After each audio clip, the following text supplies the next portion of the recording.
Hello, everyone. Let's see, who do we have here tonight? Hey guys. Okay, so we have Ninja, Orchis, Winky Whispers, Pickle Pickle, Lisa 54, Jane Gibson, Top Cop, Top Cop, Samara, Every Day is Sunday, Teacher Mom, Badger Mayu, um, Thank You Next, Lady Beekeeper, Caitlin, Sip Some Tea with Marie, Sin, Mrs. Nevins, Emily T. Let's see who else. Remy, Kit Kat, Life Rewinded, Kathy, Julianne, Kimberly. Scrolling. Mandolin, Debbie, Just Debbie, Pammy B. Okay. Galway Girl,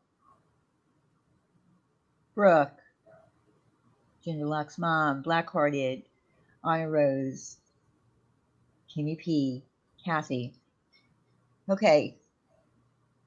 So, as you all know, I guess it's a little over about 2 weeks. Alicia lost her brother to a heroin overdose. Serendipity, hello. Testicle, The Truth, Clancy, Puss in Boots, it's Sierra. Thank you all for coming. This is a really important night because, as you know, there is an epidemic in our country for drug abuse, and Alicia unfortunately lost her brother to a heroin overdose. And in this community alone, just in our community, we have so many people who are in recovery, and we might even have active addicts right now. And what has disturbed me being in this community is when people get angry or people want to have a fight with someone, they use their addiction or their recovery as something to use for YouTube fodder, saying things like stick a needle in your arm. Now, that really hurts because that's exactly how Alicia lost her brother. But what we want to do here tonight and what Alicia wants to talk about is the fact that her brother was much more than an addict. I have pictures that I'm going to share that she gave to me of Alicia and her brother together when they were little kids. When he was a little boy, he certainly didn't say, when I grow up, I want to be an addict. So keep that in mind. This is about Alicia. This is about her brother because she has things to share also about her brother that goes far beyond the fact that he was an addict. We're also dropping substance abuse and mental health services phone number in the chat. So if anybody needs any help, that's being dropped. So I will be showing pictures along the way. And then also Alicia wants to talk about the whole addiction thing, within your family, because she has more addicts in her family. So she's going to explain a graph that she gave to me, but more so, like I said, we want Alicia to talk about her brother and share the story of what led up to him becoming an addict. And we hope that by speaking here tonight and Alicia speaking here tonight, it will help someone. It'll help someone who might be in a crisis right now. So, with that being said, I want to thank you all for coming. And I want to thank everybody on behalf of Alicia for all the prayers. And right now, I'm going to turn it over to Alicia, the floor over to Alicia. And Alicia, while you're talking, I'll start bringing up pictures, okay? So all right.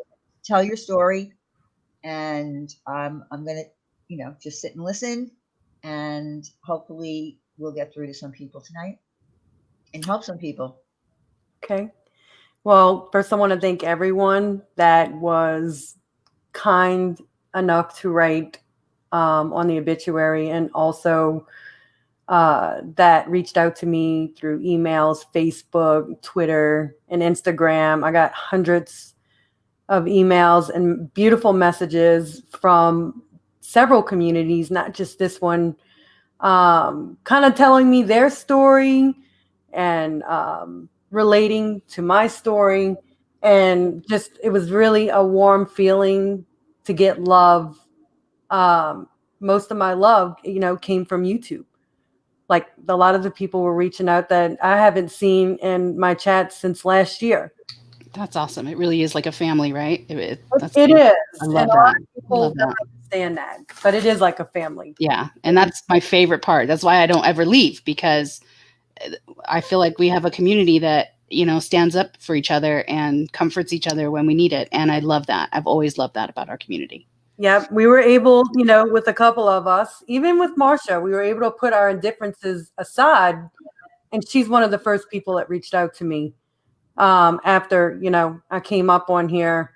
And then, I got, Laura and Tiffany, Sarah and Dippity. I mean, literally, I got from all communities, they were able to put their indifferences aside, even if we had indifferences, or even just to be nice and reach out to me. And that means more to me than anything. It was very heartwarming. My mom and dad were just in awe I hearing. love that. That's good. That's good. Yeah, it kind of helps you because when you have like a family member that's an addict, you kind of just think you're the only one. It's kind of still like taboo to talk about it in a way. And a lot of people just don't want to talk about it. And that's why they keep it all balled in. But when you hear people and they talk about their own problems or having a family member or a kid, it kind of just brings it all together and you feel a little bit more comfortable talking about it. Good. Good. I'm glad. Yeah. So this is, of course, this is me and my little brother. How old was he here? He looked like he was around 5, 4 or Goodness. 5. Adorable, adorable. Cutie Both of you pants. are adorable. We were in New Orleans. This was at my grandma's house. She actually bought a funeral home and made it into a home. It was beautiful, and it was off of St. Charles Street. And she lived in a garden district, and we would stay there every weekend. My mom made sure that we were always dressed perfectly. We matched. We grew up in the beginning. I don't know if many of y'all know this, but to like kind of explain where all of this stems from. My parents adopted me because they lost their first child. Their first child died of an enzyme deficiency, and it actually turned out to be the same one that I have, to where you cannot break down lactose, like you're lactose intolerant. You're not going to be able to break down like breast milk. And so he died a month after he was born. My mom became suicidal and she wanted to die. And my dad kind of was losing it as well. They were very young and they just didn't know how to cope with death. So her brother was stationed in Germany and his wife was an addict. I was born addicted to speed. I was addicted to drugs. So they needed to get me out of that environment because my mom had left me and my grandparents had to take care of me while my dad was in Germany. He was stationed there. My mom left and went to Tijuana where all the drugs were. And so they had no choice. They gave me up for adoption to his sister. Does that make sense? Yeah. No, I'm following you. Yeah. Okay. So they gave me up for adoption. I lived with his sister. And then I was with them for about a year and a half. And then they had Adrian. Okay. They gave me up. Now that I look back at it and I was talking to her about everything, they actually gave me up for adoption. My dad started doing drugs right after he lost his first child, which was Jeffrey. So he was already involved in drugs, pretty heavy, and alcohol. And my mom was mentally unstable, and they gave me up for adoption to these people because my biological mom was a drug addict. and my dad wasn't home to take care of me, and she had left me. So that was already an unstable environment. Yeah, that's Okay, already but they tried to make the best out of it. Mm-hmm. They bought a beautiful home in Driftwood subdivision. My dad was making over $250,000 every year, and this was back in the 80s. He owned his own business. He started from scratch. He actually sold a Corvette that was given to him as a gift to start his business. We went to Catholic schools. We played every sport. My dad was a coach at the park. We went on vacations. We had the best of everything. And all the little kids in the neighborhood were always dressed so perfectly, you know. It was kind of like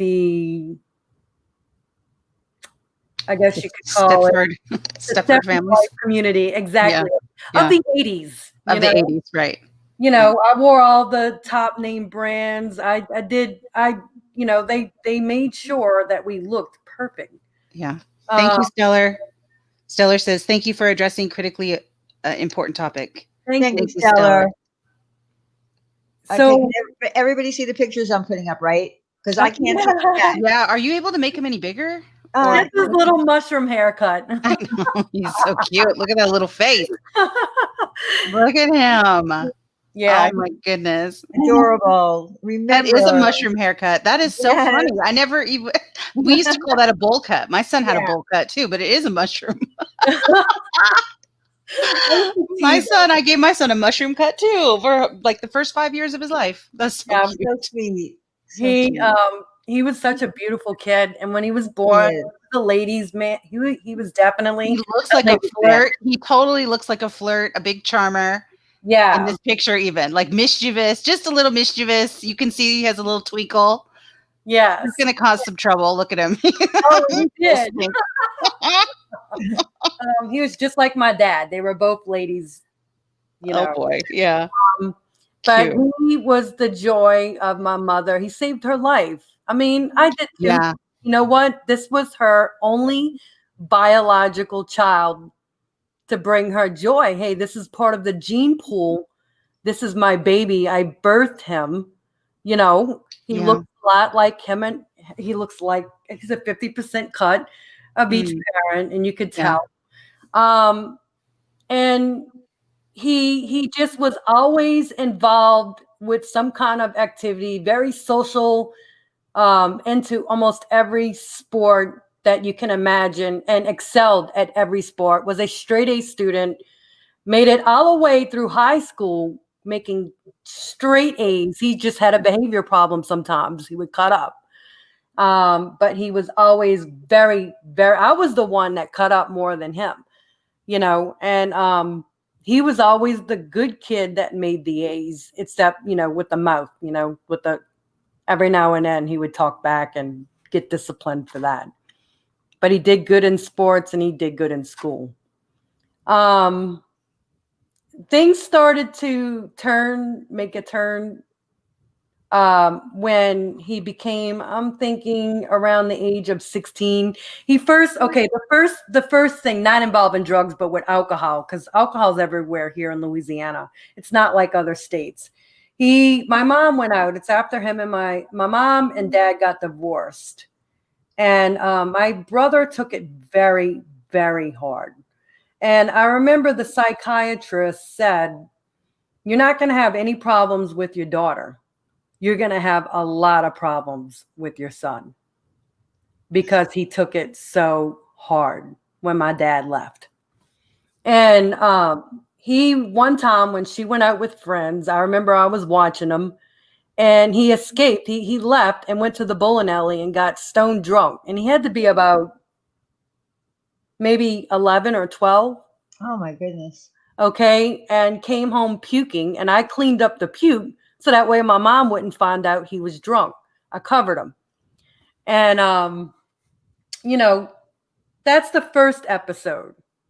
And then him and his little friends from the neighborhood, that's what they would go in the woods, or they would go at the bowling alley, and they would drink every now and then.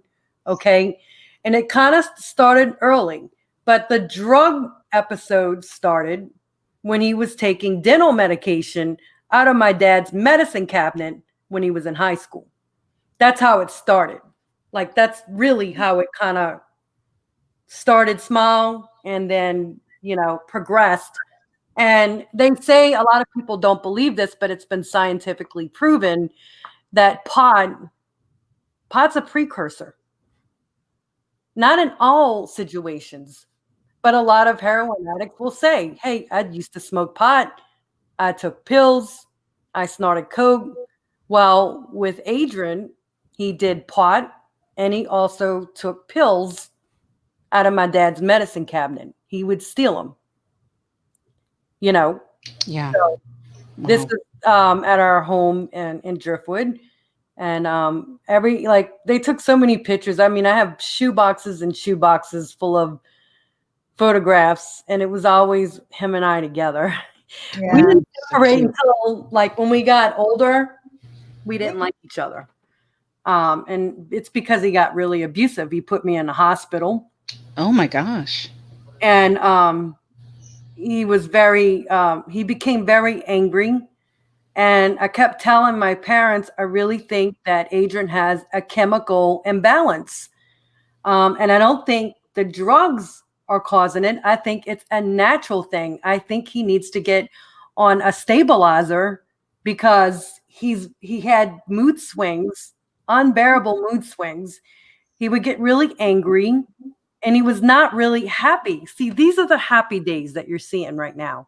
Well, I want to show that because I want, people to see that Yeah. he was just a kid. He was a normal kid. Yes. Yes. He was a normal kid. And then, of course, I always made funny faces. You can tell I'm not a kid. Like, if you look at my face, I'm pale white with black hair, and you're looking at them, they're all like tan and all because they're Spanish and French. And my dad, they have Canary Island background of Creole descent. So they're dark complected in a way. And here I am all pale and Italian looking mixed up. I'm mixed as well. You look cute. This is an adorable picture. I love this little family picture. Thank you. Shortly after sweet. that, they got divorced. Probably about another year or two, and then they got divorced. And that's kind of when things started taking a downfall. Well, that's hard. That's hard on any family. It's very when hard. there's a divorce, when there's young children involved. So Right. it's going to be difficult, and it has to be difficult on the children. And children act differently or act up differently when things like that happen. And when it kind of the crazy part about it is that when my dad was already involved with drugs and alcohol, but when he divorced my mom, it got worse.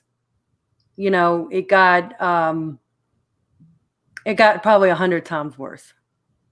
And then it led to stronger drugs, and he was doing them in front of us. Wow.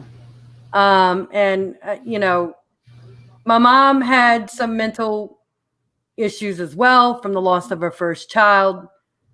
And it just wasn't a good situation. Now, this is when he was older. I think he was probably about 26 years. Look at how handsome he is. My goodness. Yeah. He Very was. handsome. Very Believe it or handsome. not, he was handsome when he was in his casket. They put Wow. him together so well in his casket. I was very surprised. That's good. That doesn't always happen. Sometimes No, it doesn't. they You're don't right. even look, like anything you recognize sometimes. So I'm glad that wasn't the case with him. He looks really good. Good. And I did take pictures of him in his casket. We do that at funerals in my family. We take pictures of the funeral. I did it with my grandma and so did my uncle. It's just what we do in our family. Yeah, we do that too. My family did that too. They Really? actually what they asked me to do was make a video. So I made a video of everything and set it to music and all that. And my grandfather was actually was he in the Navy? I think he was in the Navy. And so they did the flag ceremony, where they fold the flag and everything and present her with the flag. So I put that in there and stuff. So yeah, no, we do it too. It wasn't weird for us. Yeah. Do that And too. I took a picture of my mom holding his hands. I thought that would be That's very sweet. very important, Yeah. Drug use, it's all, I mean, I hate to be blunt here, but this is the end result of hardcore drug use. Like this, if you don't go get help, this is what's going to happen, and everybody. Right. And it really isn't one or the other, right? It's you either stop or you die. Exactly. Yeah. This is towards the end of his life. Yeah. I mean, we didn't know he was going to die, but I noticed the difference. He wasn't keeping up with himself. You could tell he aged. Heroin does age you. So does smoking, but heroin really, really fucks you up. And he was just not looking good. He wasn't looking like himself. He was depressed. He was on Suboxone, but something wasn't right, and my mom even looked at it, but my mom had a really weird way of hiding things. He overdosed several times and my mom would hide it. Hiding is not going to get you help. It's not going to help that person if you hide it. You're just to blame for hiding it as the person saying he's a piece of shit for doing it. I blame kind of both parents in that way. You need to get your kid help and make the sacrifices. You brought them into this world, and that's where nurture and the nature versus nurturer comes into fact. It comes into play. And they birthed them. We had a pretty good life. We were raised in a great neighborhood. My parents had money. And then later on in life, my dad kind of fell through the tubes. He wasn't doing so great. Even though he was still making money, he still owned his business. He had some issues with drugs. He's definitely a narcissist. I think Diane knows this. A lot of people that were very close to me on YouTube know this. The constant fighting, the toxic relationship that they had, that they brought us into, those are all factors. That's the environment that you're in are going to also play a role. It's 50% genetics. Okay. But then the other part is how you raise the child in the environment you put them in. True. And I blame that on Adrian's relapse, on the fact that Adrian didn't get good enough help that he needed. He did get kicked out of a couple of rehabs for not following the guidelines, but these were state rehabs. These were not the attention that he really needed. And the day he died, he had always been suffering with depression. But the day he died, they found him in a bathroom, and then the coroner called my mom up and said, "We have your son. He's dead. He's dead." And I don't know what's worse. Getting a call from your son that he's in prison, "Mom, I'm in jail, I need to be bailed out," or getting a call from a coroner saying he's dead. Coroner is worse. Right. Coroner is worse every time. I would rather have my child in jail. Right. And know that they're safe and know that they're alive and go through that than anything, than the coroner, of course. Alicia, I wanted to ask you, I know you have so much that you want to say. I wanted to ask you that even during his addiction, as he got older, what were some of the things that, as an adult that he enjoyed doing that the drugs took over? Like, did he Fishing. Okay. Cooking was an escape from his reality. You remember when I said an escape from my reality is to come on YouTube and look at people's channels? His escape, he didn't know what YouTube really was. He didn't pay attention to that. His escape was cooking and fishing. That was his escape, and he was damn good at both.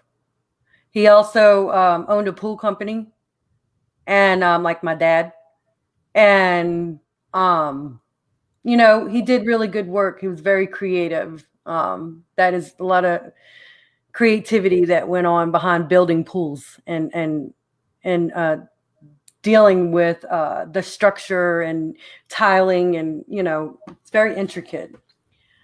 I thought So I had a picture here of him with fish. I don't know what happened to it, but anyway, okay.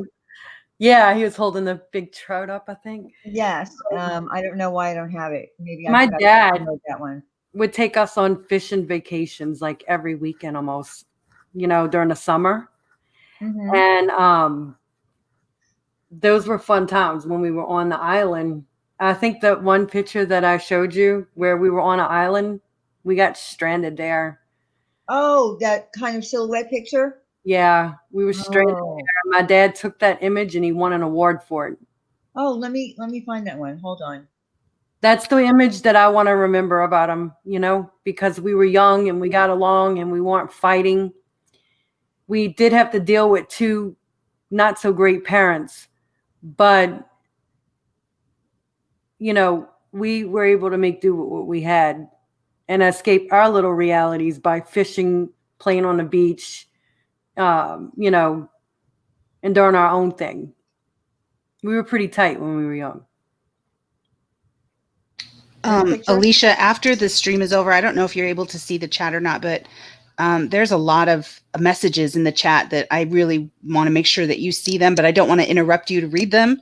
Oh. So I just hope that you get a chance to go back and look at the chat and read the messages, because there's a lot of people showing lots of support and sharing their own stories, which, I'm trying to catch them, but I know that I'm missing them as well. And I'm so sorry for everybody that, can relate to this.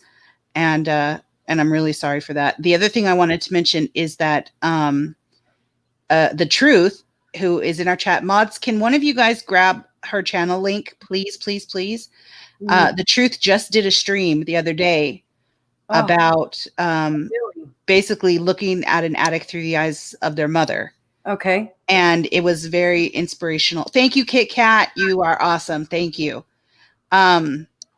Yeah, I listened. By the way, I did listen to The Truth.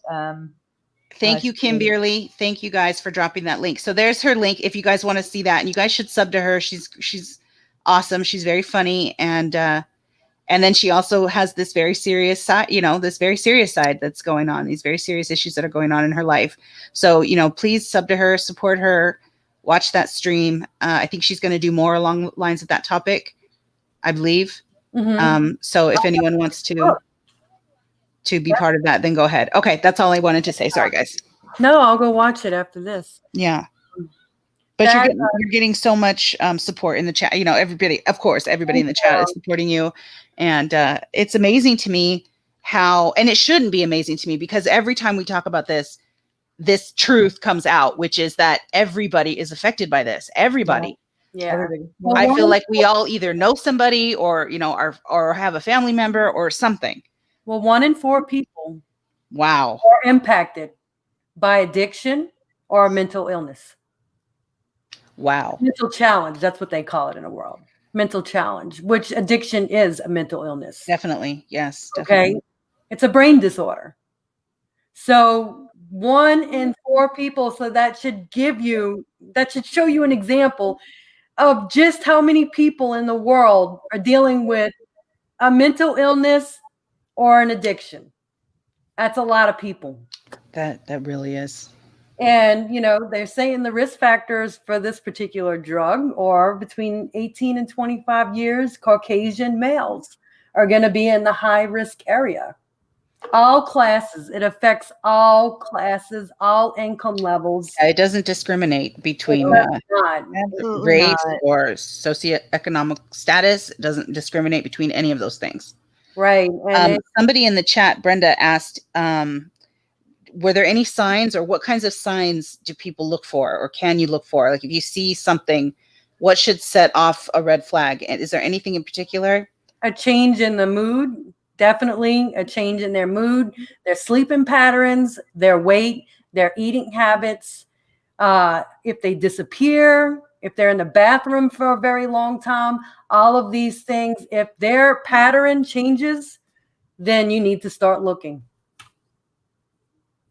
Thank you. That's good.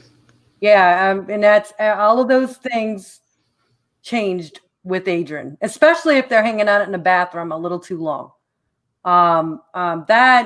But mood changes are like the biggest red flag, and then outbursts, temper, and then sleeping patterns, because heroin is a downer.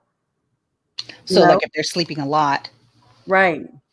Someone in the chat also said asking for money.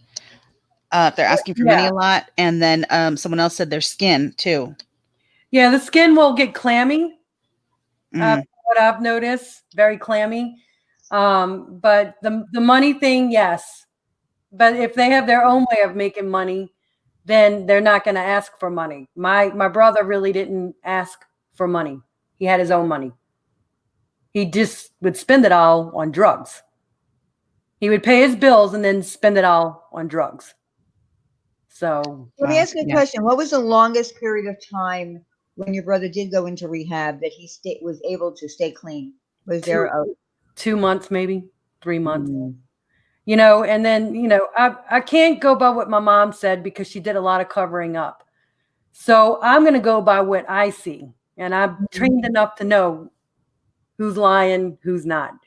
So I would look at, all I could do is just tell by looking at someone if his hair, just simple things, how he manicured himself, how he dressed, how he talked, how he, was able to get through the day. I could tell immediately if he was using. Wow. And it was constant smoking pot, smoking cigarettes, drinking, just like my dad. And then he went to harder drugs. And it all stemmed from the precursor. You got your dental drugs and, of course, drinking. That's also a precursor. And then you have pot. And then he did his first line of coke with my sister when he was 19 years old. Wow. So these are all, two people in the chat, one right after the other, mentioned the same word. So I'm going to read these comments because I think it's important. The Truth says, sometimes you cover up due to embarrassment and judgment. Well, Stephanie K said, some addicts are afraid to ask for help for fear of being judged. So it sounds like that's also a big factor, that if they don't feel like they can come to you and tell you something like that, because they're so afraid of being judged, they're so afraid of that backlash, I guess.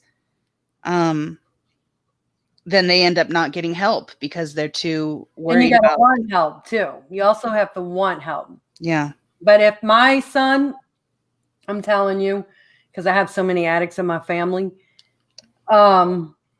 if my son, which you know what, I can't rule him out because there's that genetic rule. Right. He's got that predisposition, genetic predisposition. Yes. Yeah. Okay. He's got a 50% chance of falling into the world of addiction. So because of that, do you feel like you talked to him like more often than maybe, typical mother would who doesn't have this in their family? That's where the nurturing comes in. Yeah. Nature versus nurturing. Right. So that's where the nurturing comes into play. Been talking to him for years about drugs, because it's so prevalent in my family, and I told him, if you ever think that people have offered him all kinds of stuff and he says, Mom, I just don't want to do it. He is a lot like me. We both have a fear of vomiting. This is what saved me. Okay. I used to watch my friends get completely washed away with alcohol. Me too. That's not fun to me. No. I don't know. Puking is not fun to me. A lot of these heavy drugs like hydrocodone, which is Vicodin, oxycodone, methadone, fentanyl, come with puking, feeling down. It brings you down. It puts you to sleep, basically. It's like a rush straight to the brain. I don't want to have anything to do with that. I like being awake, alert, and knowing what's going on. And maybe that's a part of me that was born into drugs. I was addicted. Yes, Ash. I'm sorry. Yes, Ash, I certainly will. Thank you. Thank you. Yeah, I mean, I was born addicted to speed. Maybe that has something to do with it. Okay. But at the same time, I cannot stand a downer. Like I could never get involved in that. And then you got the vomiting that comes along with that. No, thank you. Okay. That's what saved me. And plus, I hate needles. But my son, he's not into that as well. But you cannot tell this early on. He's only 24. He's got the rest of his life that he's facing, where he might have to turn down heroin. He might have to turn down things. I could nurture him all the time, but that's not going to matter when he's faced on with somebody saying, oh, you want to try this drug? It's really good. It makes you feel, it gets rid of all of your problems. It's like a warm hug. It's a sense of warmth. It's going to get rid of all your pain and all of your problems. I can't control what he will say, yes or no. I can only educate him on what drugs will do to him and how they will tear up a family and how you can possibly die. And I'm sure any parent that's dealing with a kid that's on drugs did the same thing with their kid. It doesn't make you a bad parent because your son or your daughter fell into that and they're using. It doesn't. Right. And you never know when it's going to happen. I mean, you don't know. You can't predict because you have, perfect kids now that are A students and, all the things that go along with having kids. You can't ever say my kid is never going to become an addict because I'm pretty sure, I know that my mother never thought that she would lose her daughter to an addiction. So Yeah. you can't know that. You can't And know how, if a lot of people aren't familiar with heroin, it's 90% of the heroin trade, happens like it comes from the poppy crops in Afghanistan. Okay, now 4% of heroin comes from Afghanistan, if that makes any sense. So a lot of the crops are grown in Afghanistan. It's the poppy flower, okay?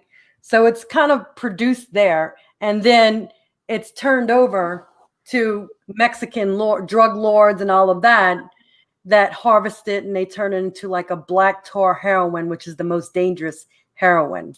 It comes from the poppy flower. It's like a bulb-looking tube, and then it secretes this milky kind of substance, and then they dilute it with very, very hot water, and they throw these chemicals on it, and that's how, when it's dried out, it's turned into heroin. But 90% of those flowers come from Afghanistan. Women and children are highly addicted to this drug. Afghan mothers, put opium in the bottles for their babies.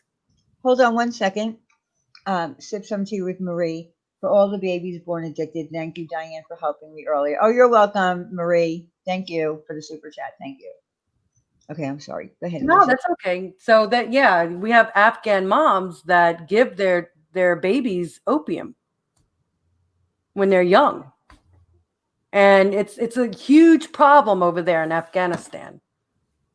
But the drug heroin is produced in Mexico and some parts of Colombia, not all parts. Is it expensive for a user of heroin to buy heroin? So why people go to heroin is because it's a cheap high, okay? So cocaine is known as the rich man's drug, okay? And it's more of an upper. It's the complete opposite of heroin, which is a downer. So heroin, you can score a little bag for 10, 15 bucks. What happens is a lot of these pill addicts, they take so much that they become resistant and they just need to take more and more and more, and it gets really expensive. And oxy will cost you about 40 to 60 a pill. And that, in a long time, I mean, you're spending 200, 300, 400 on your addiction every day when you can just get a little hit of heroin, which is 10 times more stronger, and it's only 10 or 15 bucks. The reason why it's different from the heroin in the 60s and 70s is because they're cutting it up with the fentanyl, but also with brick mortar dust and things that can kill you. Fentanyl is synthetic. It's going to be, it's a lot stronger. It'll put the brain asleep and eventually you die. So it's way more dangerous than the heroin in the 60s and 70s. And that's why a lot of people just don't get it. They think that, oh, well, it's the same thing, but fentanyl is what they're cutting it with. And fentanyl is more soluble than morphine. It's going to have a direct effect in the bloodstream. It's going to go straight to the brain and it's going to shut it down. So that's why fentanyl kills. And a lot of people say, well, why treat heroin like, an addiction with another drug? Well, yeah, they're treating it with an opioid. That's the only effective way to treat it, because unlike most drugs, heroin recodes the brain completely and it never goes back to the original form. And what does that mean? Oh, I'm sorry. I heard that the percentage of people who use heroin that go into rehab that can stay clean for the rest of their life is the lowest of any other drug. I heard that it was, and I might be off on this, but I heard it's less than 1%. Like 1% of users of heroin will stay clean forever. Yeah, it's less. I think it's less than 1%. The coroner told my mom that, and that's when she just broke down, because she's just like, Adrian probably didn't have any hope of being normal again, because he just faced addiction half of his life, and he was doing heroin for a good 15, 20 years. His body was definitely had. Look, he overdosed 4 or 5 times, and my mom caught it. That's why he was still alive. He should have been dead. If overdoses killed you right away, he should have been dead a long time ago. My mom was living there and was able to catch it. This time, he overdosed at his roommate's house, like at his house where he was living at. The roommate's not going to care that he's in a bathroom for an hour and a half, 2 hours, Yeah. But it messes with the frontal lobe, the cerebellum, and the nucleus accumbens. And what it does is it recodes the brain, and your brain never returns to its natural state again. That's why this opioids are it's one of the strongest drugs on the planet. Fentanyl. It's a very serious drug. And it's actually becoming resistance. The resistance of fentanyl, it's actually becoming more resistant to the Narcan. Yeah, there's a couple of people in the chat are saying that Narcan doesn't even counteract fentanyl. Right. They actually have to hit a patient 4 or 5 times now, to reverse the effects. Wow. Those molecules won't unbind. And it's a really, really strong. So when a lot of people want to say you're taking a drug, to rid of another drug, they have no clue what they're up against. Okay, if you want to quit smoking, quit drinking, or pot smoking, or cocaine, it's totally different. Even though cocaine is highly addictive, it's nothing like an opioid. Nothing like an opioid.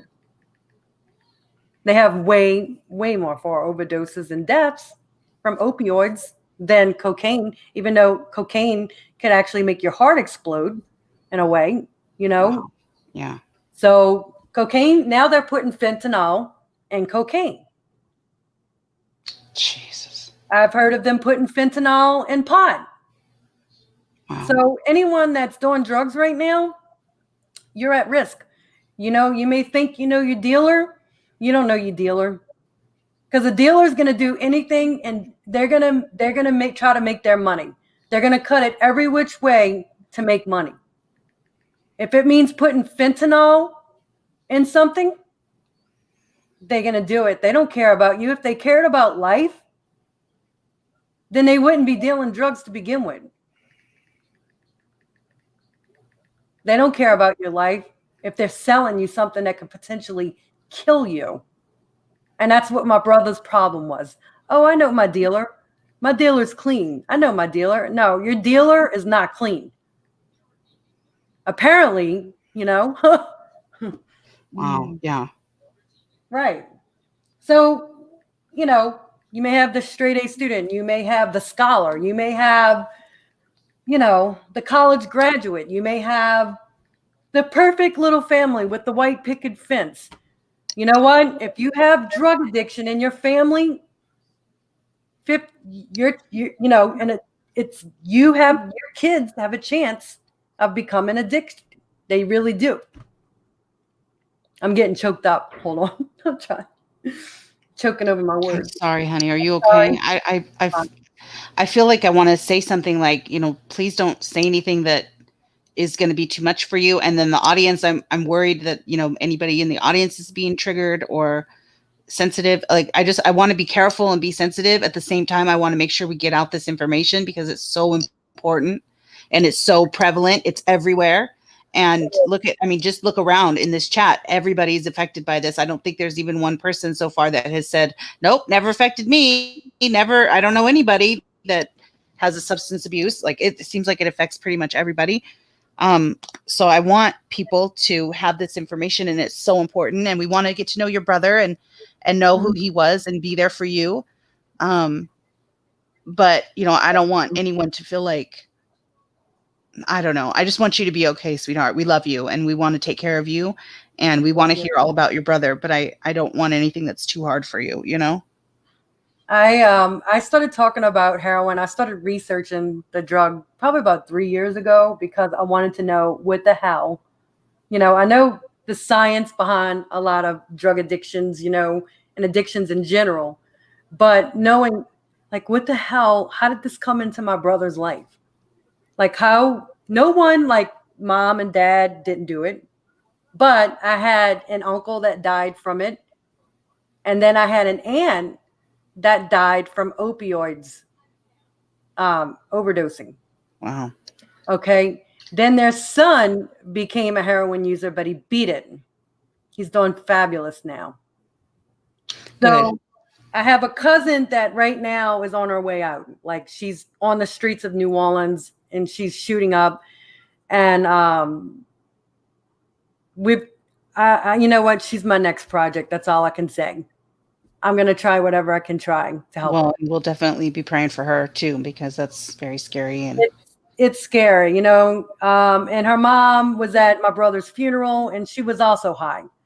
Oh and boy. She cried to me and she's like, please help me. Please, you know, and I'm like, I'm going to try to do the best I can do to help you. Okay. But I'm not God and I don't work miracles, but I'm going to try to do whatever I can do. Right. To help you get some treatment for her because she's on the streets in the worst area in New Orleans right now living and shooting up she told me her habit's like a $200 a day habit. Oh my God. That's Wow. that's bad when you have a $200 a day heroin habit. Yeah. You know, so, you know, she refused. They were going to put her on a reality show for addiction, and she refused it. And they would have gave her $10,000 for it. Oh, wow. She refused it. How come? She just doesn't want to get the help, but she wasn't ready to give it up yet. Right. You're going to end up like my brother in a coffin.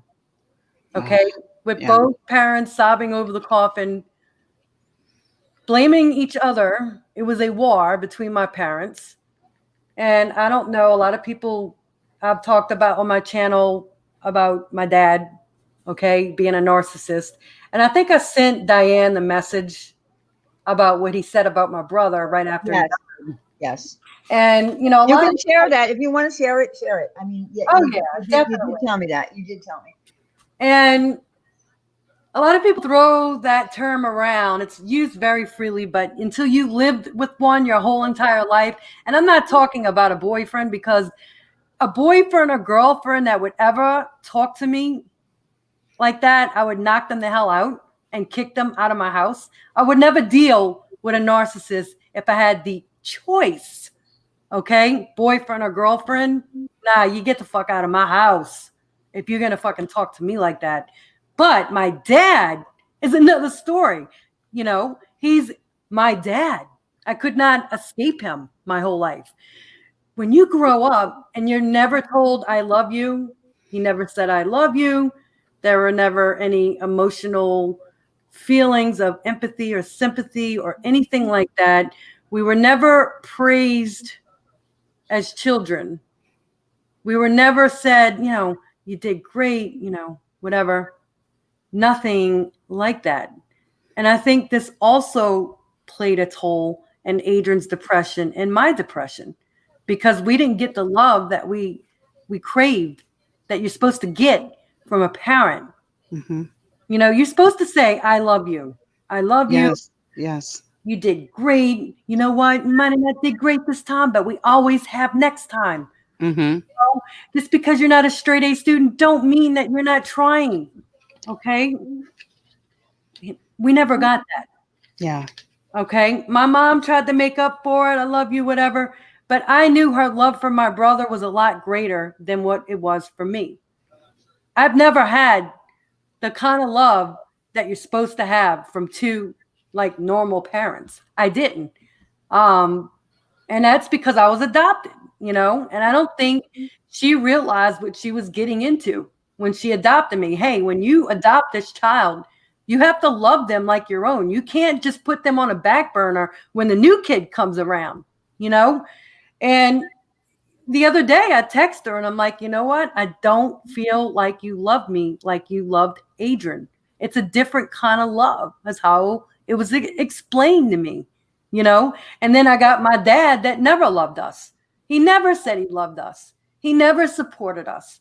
He was never backing us. The only way he thought he could do for us was buy us. Here's a new pair of $200 tennis shoes. Is that because he just didn't know how to do it? He's like wasn't comfortable showing affection that way? I don't know if it's that. I've tried to read them a little bit, but I'm kind of like those, it's kind of blocked when your family, you know, your dad. Have you ever told him that? Like, have you ever talked to him about this? Oh yeah. What And did he say? he doesn't I want mean, to it's none of my business, so if you don't want to tell me, that's Oh, no. totally fine. I've But I'm gone just curious. I've gone into detail about this because I've talked about it on my channel. And let me just say this. I'm going to just go off of topic just for a second, just 1 second. When people come on to YouTube and actually source this out, and I talked with a clinical psychiatrist about this, like a doctor. And I told them, I'm like, sometimes people come to YouTube and they talk about their families and personal life because they kind of, it's like an escape and they feel accepted, you know, when they talk about personal problems and family and they might not be getting along and might not understand. They actually said that's a good, you know, way to kind of escape things is to talk about them. When you're on the internet, on YouTube, when you have a community listening to you, it's like awareness. You're kind of explaining that you know what, you have problems too, and you can relate. Right. And I sourced out, and they have several people that talk about their families not being perfect, not talking to certain family members, having family members that have addictions. So I was like, this is the perfect platform to kind of spill it all out. You know, hey, Yes. we have serious problems in my family. I have the most dysfunctional fucking family on earth. Yeah. Yeah. Yeah. I can laugh about it. Right. You know, Exactly. because you know, I was strong enough, even though I had a gambling addiction, I was strong enough to take a step back and say, all of y'all motherfuckers are dysfunctional as fuck, and I will not be a part of this shit. Okay. Yeah. And I stayed away from my brother. Okay. Yeah. I never ever thought that I would be this emotional over his death because I kind of prepared myself for it Mm. because I knew that something was going to happen. He was either going to be murdered or he was going to die of an overdose. He already got shot. That his back of his van had 15 bullet holes in it by a dealer chasing him, and he actually ran over a cop and had to spend, I think, 10 years in Huntsville for it. Something was bound to happen. He had, y'all think y'all know what a raid looks like? A SWAT? A real SWAT? I know what it looks like. They kicked my mom's door open, went through the whole house to get my brother. That Wow. it was big officers. They beat the shit out of him because he was fighting back. But I saw it all. I saw it all. Yeah. Okay. And I knew it was a matter of time before something serious was going to happen. That's why I backed away from the drama in this community. Yeah. That's why I backed away. Yeah. People think, oh, you're being riding both sides of the fence. No. You don't know what demons I'm facing, honey. I had some serious issues that I had to take care of. And part of that was my family because they were going crazy. They knew Adrian relapsed. Yeah. So with all that being said, going back to my dad being a narcissist that he was and still is. Okay. The first time I talked to my dad in 2 years was the day before Adrian's funeral. And it was to go to his house and get some photos of Adrian to display at the funeral. We were able to have a normal conversation. But up until the point being when my mom told my dad that my brother died, which was Friday night, the night that I came on y'all's panel, he yelled at my mother and said, "Oh, he died." And he just hung up the phone on my mom. Wow. He continued his weekend with whatever whore he was with, okay? Oh, boy. And spent the weekend with her and said, I have shit to do. Sent me a text message and said, I have things to do. I'm glad that he didn't overdose in my house. Oh my gosh. Wow. Okay. And then he said that he had things to do and he knew that people would be bothering him about this. Boy. So I'm sending everything to my mom. I should have never did that because my mom's mentally unstable. I'm sending everything my dad sent me to my mom and to every member in the family because I want them to know what they're dealing with. Yeah. So then I text him on Monday because we're making arrangements for Adrian's funeral. He's still at the coroner's office. Okay. Mm-hmm. And my dad sends me this long text. Diane saw it. I think I sent it to Laura. I think I sent it to Marsha. And I think I sent it to Tiffany. And it said, that piece of shit. Let me look at it. Hold on.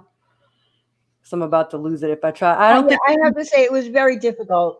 It was very difficult for me listening, reading it and listening to what you were going through when, because I couldn't imagine, being in your position where, my father would say, oh, well, I'm glad that he didn't die in my house. I was just like floored and I just felt so bad for you. I didn't know what to do. It's like, what do you do? This is your dad saying this. So how do you handle that? Do you curse him out, which I really wanted to do so bad, but I knew that would just make the problem worse. Right. So this is what he wrote. That's when I asked him for the photographs. And so he sends back this text message. Sure, I'm working the next 2 days, but it's cool.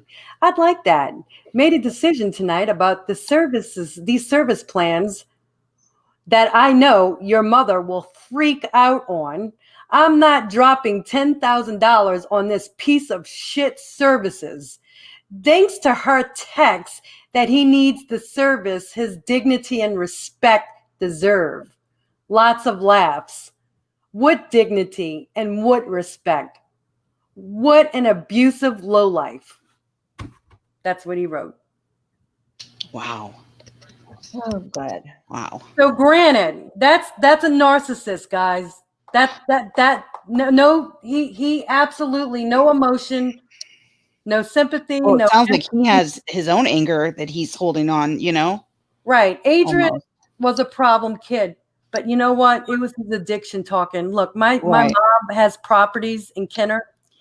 My mom let him stay there. He kind of pushed him. She pushed her out of the house, actually. And when he was staying there, he demolished the whole house. He put about $35,000 worth of damage. He barbecued inside the house. He punched holes through every wall, took every light Who fixture did? Your out. dad or your brother? My brother, when he Your was brother. high. Okay. He had drug lords kicking down the doors to get in, Wow. doing drug trade in the house. He was very abusive to my mother emotionally. He was very abusive to me physically. He was very abusive to my dad, but that still does not warrant that kind of what he just said. It No. doesn't. You're right. No. Of course not. Of course not. A lot of that anger was from the drugs, but also the emotional pain that my dad put us through when we were kids. Yeah. Adrian would rage when he would mix the meth, the heroin, the oxys, alcohol, cigarettes, weed. I mean, he did anything he can get his hands on. Yeah. The last time he went to jail, they had pills on him. They caught him with meth. They caught him with heroin, and he was completely wasted. He was drunk. Wow. And every time that he would go to jail, they would fucking bail him out. They would get an attorney. My dad would pay thousands for the attorney, and then they would fucking bail him out. And every time I would tell him, why are you bailing him out? Yeah. If he gets out, he's going to go right back to using. Right. He's going to get help. No, he's not. No, he's not. Right. The best thing that can happen with a user, this is my advice, is that they can get arrested. That's the best thing that can happen. Yeah. Because when they go to jail, they're going to be able to detox all the way when they're in that holding cell. Because the second you're off of heroin and you don't chase it, you detox. Your body just goes into withdrawals and you get really, really ill. So you're going to be able to realize the problem when you're sitting in a cell. Mm-hmm. Okay. And then you might have to think, even though your brain is recoded with this drug, the opioids are still in your system, floating around, waiting to attach. You're still going to have a little bit of your thinking power to think, maybe I'm fucking up. I'm going to end up dead. I don't want to live this way. He was a functioning heroin addict. He could go to work and shoot. Okay. But he had outrage tempers, a very explosive temper. So my dad has the same thing, believe it or not, and he ain't even on heroin, and he has an explosive temper. So you can't call someone a piece of shit for that. That's a mental disorder. It's a chemical imbalance. That is why Adrian was flipping out. Yeah. Between the drugs, the alcohol, and the chemical imbalance that he had naturally from his childhood, the lack of love, the lack of support, that's a recipe for disaster. That's a recipe to be in a coffin. Really. It's a recipe to be in a coffin. Yeah. I don't think he had any hope. He would not let me help him. Mm-hmm. I've tried to talk to him, and he just shied away. He just didn't want to have anything to do with me. Yeah. Well, I think when you lose hope, that's the end. When a person loses hope, and that goes for all of us. If you lose hope, it's pretty much the end. But Alicia, when we were talking, Mm-hmm. you said something that really surprised me. You Mm-hmm. said that your father finds a lot of favor with your son, with his own son. Yeah, and I have a problem with that. And there's a little bit of jealousy there. because my dad treated us like shit our Mhm. whole lives. And then you have my son, that's not even his blood relative, Mhm. that he treats my son like gold. Now, I did threaten my dad and my mom. You will not talk to my kid the way you talk to me. Okay. You will not hit my kid the way you hit me. I do not correct my child with physical abuse. Okay. I do not hit my kid. I do not threaten my kid.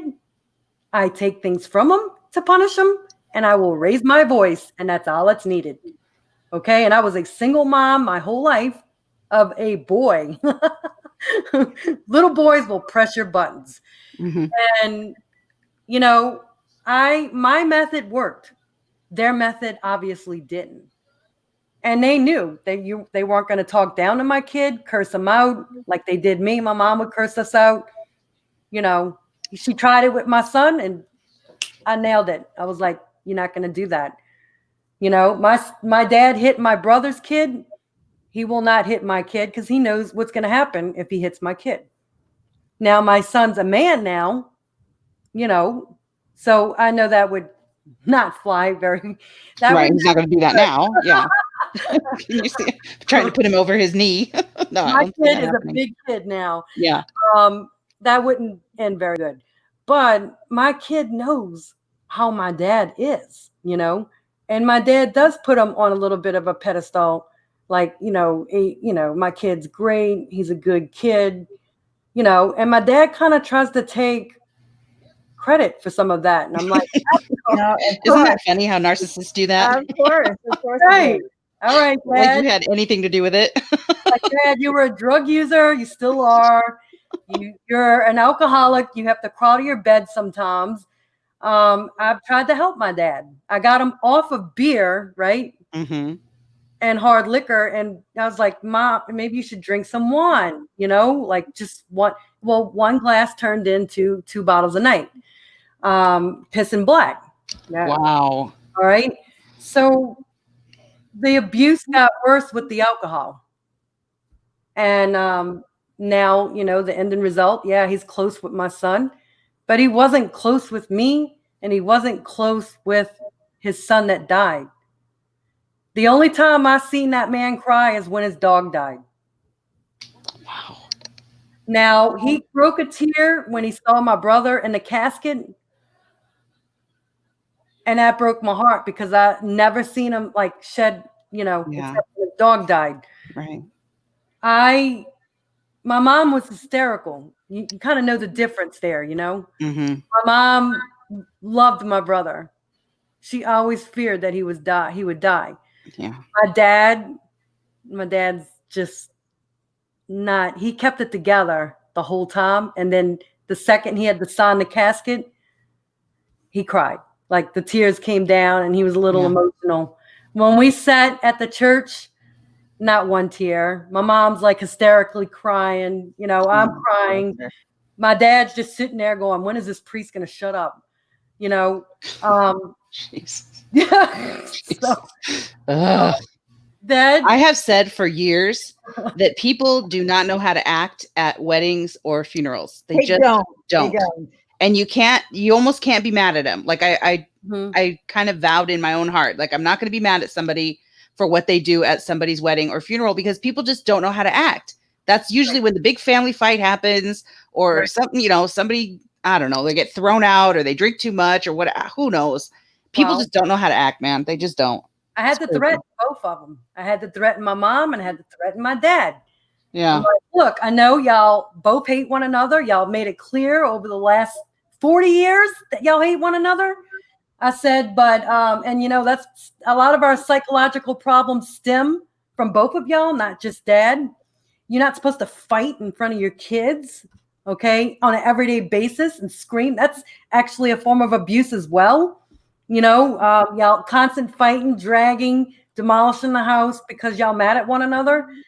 No kid should have to witness that. Absolutely. You're right. Yeah. And I said, both of y'all are to blame. I said, but if there is one outburst at this funeral and I don't give a shit. I know he's dead.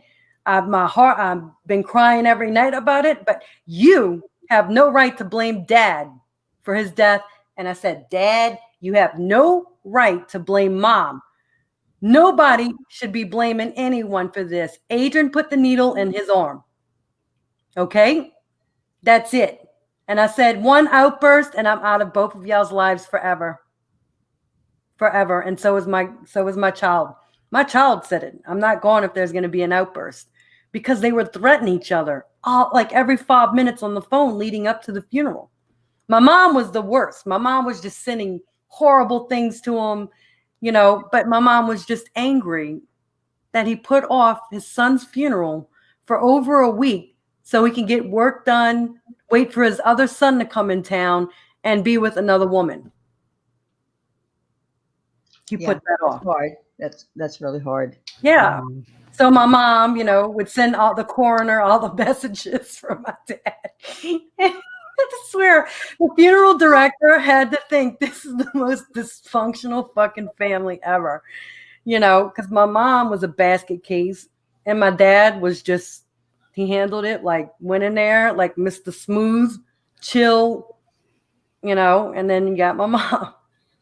I held it together a little bit and I lost it for the most part, but I just was able to maintain my cool and and I had to kind of be the mediator. You have to be the grown up, right? Right. I'm like, are y'all fucking serious? This is a funeral. Okay. Yeah, I know he was a drug user, but did he deserve to die? Absolutely not. I said, Dad, you are out of hand for that. People don't have funerals and weddings. They just don't. I said, Dad, you're an alcoholic. Do you deserve to die in a car accident? What happens if you wreck that shiny little Corvette you just went and bought? Okay. What's the percentage of alcoholics that die in car accidents or liver failure? Mm-hmm. You want to go there? Huh, Dad? Yeah. I said, so you have no right saying he deserved to die because he was a heroin user. Just like I was a gambling addict. Most gambling addicts, the highest suicide rates in Las Vegas. Gee, I wonder why. Yeah. Okay. If I kill myself, do I deserve it?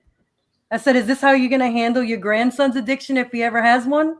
I said, a piece of ass is not worth putting your son's funeral off. Right.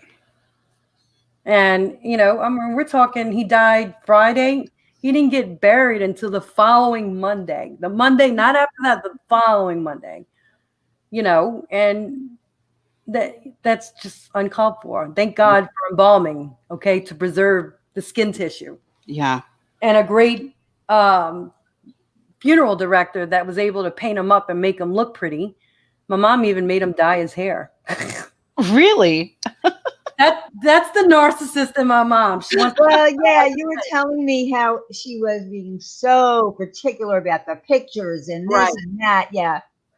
And that's the narcissist in my mom. She wants to control everything. She wants to paint a picture.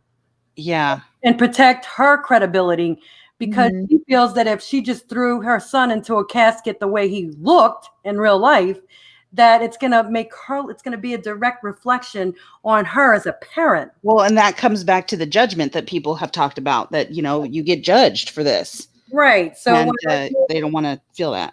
Right. So when I did my brother's, I stood up and I talked a little bit. It wasn't like a eulogy, like where you go in and you I talked for a good 5 minutes and, I did talk about a lot, but she was kind of trying to censor what I was going to say. And I'm like, you will not censor the truth. Okay. The man fought demons and now he's in a place that he's not going to be judged and his soul will forever rest in peace. Okay. It will forever be in peace. And I think that the audience needs to know this, family members, friends, bystanders, whoever was there, because I have a lot of aunts and uncles that judge.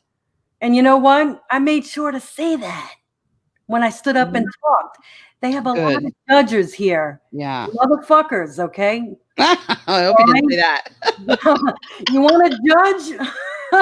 She gets up there and says, you motherfuckers. I hope not. We're Catholic, okay? And I have a family member that's Catholic, but she's never been married and she's been living with her partner for 50 years. Well, guess what? Guess what, baby? You're sinning in the eyes of the Lord too. Mm-hmm. All right. You wanna judge one for you gotta, hey, Mm-hmm. I've never been a judger. Never. I won't do it. Yeah. I believe in you want to lay in a casket. I want to lay in there in comfort, even though I'm dead. I don't want to be buried in a fucking suit. Okay. That wasn't my brother's character. He was a laid back, jersey wearing kind of guy, wore his polos. He was actually, if to be technically honest, he was a little street and he was a little hood. Okay. He was not this suit wearing upper class person. He moved away from that. And, he survived the streets of New Orleans. And he just was real laid back. He had gray hair when he died. My mom made sure the funeral director dyed it brown. I'm sorry, I love that. I think that's funny. Bought him a $200 suit. And I'm like, Mom, even the mortician said he doesn't look like a suit wearing kind of guy. And she said he will dye his hair, fix him up, and then make him look like a suit wearing guy. He's gonna wear a suit. And I'm like, you know what? Now I'm going to an attorney just because of what you did to my brother. Now I went to my attorney, got everything drew up and notarized. Everything's done where you're not going to interfere. You're not going to intercept my plans. Okay. Oh, interesting. You're going around saying that everyone that wants to be cremated is not a devoted Christian or Catholic. That is fighting words to me. Mm-hmm. Okay. I checked with the Vatican. Catholics get cremated all the time. It's where you place those ashes. Okay. That's important. That's important. Gotcha. I'm like, you can, like, Mom, when you tell people shit like that, that's your problem. You have no filter. You just, you can't say that at a funeral. Yeah, true. You can't. You got people in the family that are going to be cremated that are devoted Catholics. She's saying that we're not devoted Christians or Catholics, right? And then in another sentence saying that my brother was a devoted Catholic. Oh, Lord have mercy. See what I'm saying? People do not know how to act at funerals, man. I'm telling you what. When I gave his eulogy, I was that is not the time and place to have the conversation about who's a good Christian or Catholic. Like, what the heck? People, I made sure to talk about the good things. He had God tattooed on him and he read the Bible. A lot of that comes from being in jail. My professor in theology actually taught at Angola. Like, he would read the Bible every Sunday in Angola for prisoners. Part of my job in my community class at Holy Cross was to meet prisoners that had drug addictions and that were there to talk to people with addictions and to help them. It was not to fucking, judge and you learn not to judge. You just learn not to judge. And, that's just a way of life. You learn a Christian doesn't judge. Right. A Catholic doesn't judge, and they shouldn't be judging. Yeah. Well, I'm glad you drew up those papers because otherwise your mother might have put you in like a coming out dress, some kind of prom dress or something. No, I mean, I was like, Mom, that's it. I'm like, I saw what y'all both did. I almost died last summer. I don't know if y'all know. I hate to say how dramatic like that, but I did almost keel over. Mm-hmm. And I haven't gotten the help yet. Got to go get the surgery and everything, but they have me on a lot of meds to prevent me from dying. My anemia, like, literally almost shut all my organs down. That's how chronic it is. Wow. Yeah. And I was in the hospital for a week. So that should tell you something, like, right there. They usually don't keep you, but maybe for a day or two if you have a problem like that. Yeah. And I started questioning my own mortality back then, because I was like, if I go before my son, I want to make sure he's financially stable and he has a cushion. Right. And also I need to talk about my plans, because just because of what I saw happen with my brother. Well, because it's not like you when it's going to happen. You don't. And, especially after a medical emergency, the same thing happened to me last year. I had a medical emergency. I did almost die. And it was like, it just came out of nowhere. And I was like, well, what the heck would I have done if I did die? Like, what, my kids weren't I had nothing planned. I don't even know if I have a will. Like, I think, it's crazy how you don't even think about that, especially when you're, young. I'm in my 40s. So I'm thinking, I've got plenty of time, but you never know. You never know. Tomorrow is not promised. And that is literally like a fact. It's true. It is. Yeah. In fact, I do want to say to everybody in the chat, thank you for all the prayers and support that you're giving to Alicia through this. Yeah, I hope you go back and read the chat, Alicia, because it's really very sweet. I haven't read the chat because I don't want to cry. Yeah, and you might too, because it's very, very sweet. So, but maybe afterwards, I'm trying not to cry now. It's been hard. I've been swallowing like a lot. Yeah. Get that. Do you feel like you have a good support system, either online, offline, privately, publicly? Do you feel like you have? YouTube has been my biggest support. My advisor at the university, he's been very supportive and like with my future decisions and with everything that's going on now. Because I went to church there and I wasn't supposed to do that because of the whole Corona thing.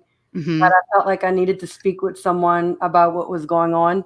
Yeah. And then the people from all communities, not just one side, all of them were reaching out to me from YouTube.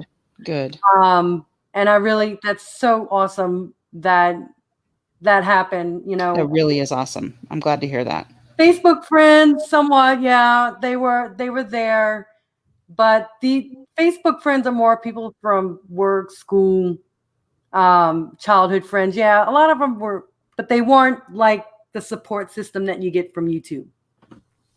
Isn't that crazy? We're really honestly like virtual strangers to each other, but somehow we find more comfort here than even in our own family. Mm-hmm. Sometimes, that seems so crazy to me. But again, it's another reason why I don't leave. Even as toxic as this place can be, these are where my favorite people are. These are the people that I care about and that care about me when I'm going through something and I'm struggling. Even when I have a little sickness, like if I just have a cold, so many people reach out and, I'm praying for you. I hope you feel better. People are so kind and they really do, I think, care for each other here. I feel it. I feel like there's people here that love me. And I know you feel that too. I know that you feel that too. And Marsha, Marsha's another one. Yeah. I think that this place is, this place can be crazy and toxic. Yes. But it can also be wonderful. Yeah.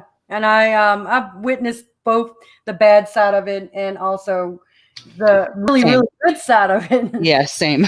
Same. And my reasoning for putting my sword down with certain people was because I was sick of fighting. I had bigger battles to fight in my personal life. And they stem from roots that have been there, that were sour, that I had to take care of. I knew I was about to re-enroll back in school and be full-time. Then I had my family issues. I had so many problems at home. I did not want to be. The last thing I wanted to do is be online fighting with people over fucking petty bullshit. No, I understand that. Right. Yeah, I understand that. Yeah. I wanted to be in a chat and just go wherever I want and do whatever I want. That's not being two-faced. That's not being flaky. That, it's not being a flip-flopper. It's being what I want to be. Of course. Overall, my method has worked. Honestly, my method has worked. I could go in any chat and say hi. Right. And sorry, it worked. So right. Well, we all have different reasons for doing the things that we do. And you needed to have peace. Like that's what you needed. So I'm glad you got it. That's what you need. I'm not going into chats talking shit, talking smack on other people. I go in, say hi, say a few things. And I respect the creator. I respect the subs. And I think mainly that's what they just want. They want to be respected. They don't want me going in there and bashing them. So as far as that goes, I'm sorry, but my method worked. I used what I use in the workplace. And that is to be neutral and be professional all the way around. And Absolutely. That's accepted. So that you have to do it in order to make it. Right. Going in there bashing people, talking shit, spreading rumors, saying this creator said this about it's not going to help. It's not going to get any better. It's just going to suck. Yeah. Yeah. And I was going to show that diagram, Diane. That way I could Okay. kind of explain what we were kind gonna of facing in my pull it up. family. I'm going to pull it up right now. Give me a second. So please, while we have people in here, just please keep in mind, again, because this is Alicia. I love everyone in the chat. Let's be more careful in the future when you get angry at someone and you know that they're a recovering addict, for instance. Don't use terminology like go stick a needle in your arm. Please, I am begging everyone to stop that. I used to tell my brother some pretty cruel things when he would piss me off, because he would tell me some very cruel things that would get under my skin. And it's actually some of the cruel is similar to the cruel things that were said to me on here. And we would go back and forth at one another. Now that he's passed away from the same thing I used to jab at him about when I was younger, I feel like I could never take those words back now because he's gone. And Right. but when he was really bad off, he would really fuck with me, you know? And that's why I stopped talking to him for a long time, because I couldn't deal with the abuse anymore. He was very verbally abusive to me, you know? Yeah. And that's sad too, because you shouldn't have to take that. You shouldn't have to take abuse. No. That's not, No one should have to put up with verbal abuse. I think verbal abuse is worse than physical abuse. I think so too. Verbal and mental abuse, absolutely. Emotional abuse, those kinds of things, they can sometimes leave deeper scars than physical abuse sometimes. Definitely. So this is the rate of addiction in my family, and it's a shitty graph. What is I this? did it on a fly. Uh-huh. So this is the addiction. Let's see if I could. The red is the addicts in my life. Okay. Okay. And then the blue is this like a family tree? In a way, yeah. Okay. Okay. And then the blue are people that died from addiction. Oh my goodness. Wow. So we have my brothers, both sides for my brother, which were two sets of grandparents, right? And then their children, which they had then the offspring from their children. So this is actually my parents. The top right here. Can my arrow, can I touch it? No. Okay. So on the right-hand side, I don't even see, you can see mine. So, okay. So where all the blue is that your family? Yeah. Well, actually the two top circles, right? The two big black spots, and then you go down directly down and you're going to see that one red dot. Well, those are the two parents, and then you have the children. Okay. That's the number of addicts in my family that are addicted to cocaine, heroin, alcohol, gambling, and food. Okay. So there's 1, 2, 3, 4, 6 red dots. So you have, there's several. I might have to just maybe pull it up and explain it. But yeah, we have my dad that was an addict. My mom she had a smoking addiction. That's not bad. That's normal. A lot of people have that. But, she was able to beat that, right? So we had two sets of parents, and then they had my brother who was an addict. He was a smoker, an alcoholic, and a drug user, just like my dad. Okay. I, on the other hand, came from another set of parents, right? Okay, so that's the one with the black and then the black and the red, and then that's the black. The one with all red. Okay, all right. Yeah, all red. It's on top. Okay. Both my biological parents were addicts. They still are. And then my sister was an addict, and I was an addict. Except I was a gambling addict. My father also was a gambling addict as well. And then there's another gene pool where that's going to be my uncle, where he wasn't an addict. His wife wasn't an addict, and his children are not addicts. So he was kind of saved. It kind of just kind of skipped him. But if you notice, every parent gene in there was an addict. Everyone had an addiction, some form of an addiction.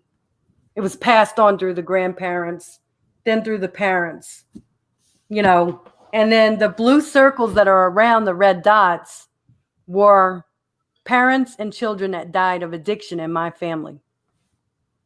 And then I have a distant cousin that I just found out took his life. He had been facing depression and took his life. He overdosed on heroin on purpose. And then his brother that helped him do it also overdosed from heroin in the same week. Wow. Oh, God.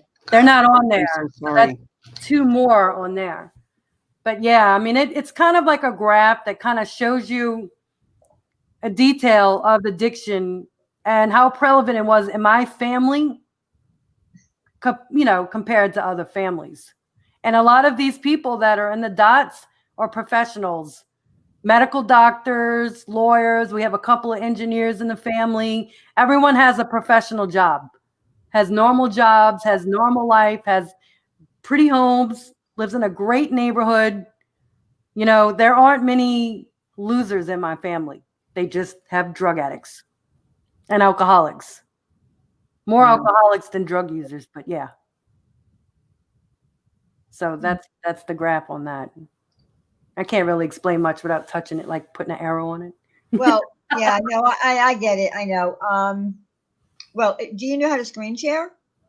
I do, but I wouldn't even know where to, let's see. Because you can screen share and then I can add you and you can, you know, show us. Yeah, I would have to do, let me see if I could even pull it up on my Photoshop.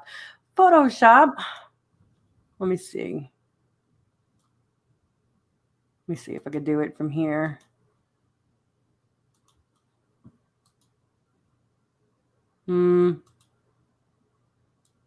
I guess it would be, yeah, I could probably try to do it on my photo.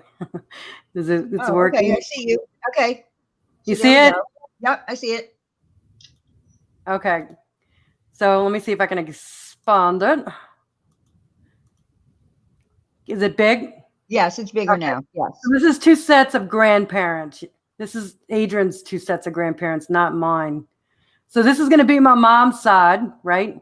She had 2 sisters and 3 brothers. So this was my mom and my dad. My mom had a little minor addiction to cigarettes, which was not much. She was able to kick that. My dad had an addiction to drugs and alcohol, cigarettes. And then my brother that died had an addiction to all of them. Okay. Then her brother right here, you know, had an addiction to gambling, alcohol, and drugs and pot. And then his wife, which was my biological mom, had an addiction to pills, speed, addiction to alcohol, and then they had 2 children that were addicted. I was born addicted to speed, and then I also had a really bad gambling problem. And then my sister had a bad coke problem, but she was able to beat that. She got the right treatment, but now she's drinking like it's bad. Okay. And both parents were alcoholics. And so now we have my aunt and uncle, right? Which is going to be my mom's family, her brother, right? He died from a heroin overdose. And he was also an alcoholic. He died at the age of 42. And then his wife died from an opioid addiction. And this was just 2 years ago. Horrible. I'm so sorry. Then their kid was addicted to heroin, but he beat it. And now he's better and he's successful and he's got a great job. And he's just amazing. He beat it though. And then that's amazing. Didn't you say earlier that like less than 1%? Yeah, less than 1%. Right. Can And beat their addiction to heroin? That's amazing. his sister kind of beat it. His sister hasn't done anything, you know, and, you know, sometimes that happens because it's kind of like it plays a 50% role. And then the other part is more of nurturing and making sure you're guiding the child in the right path.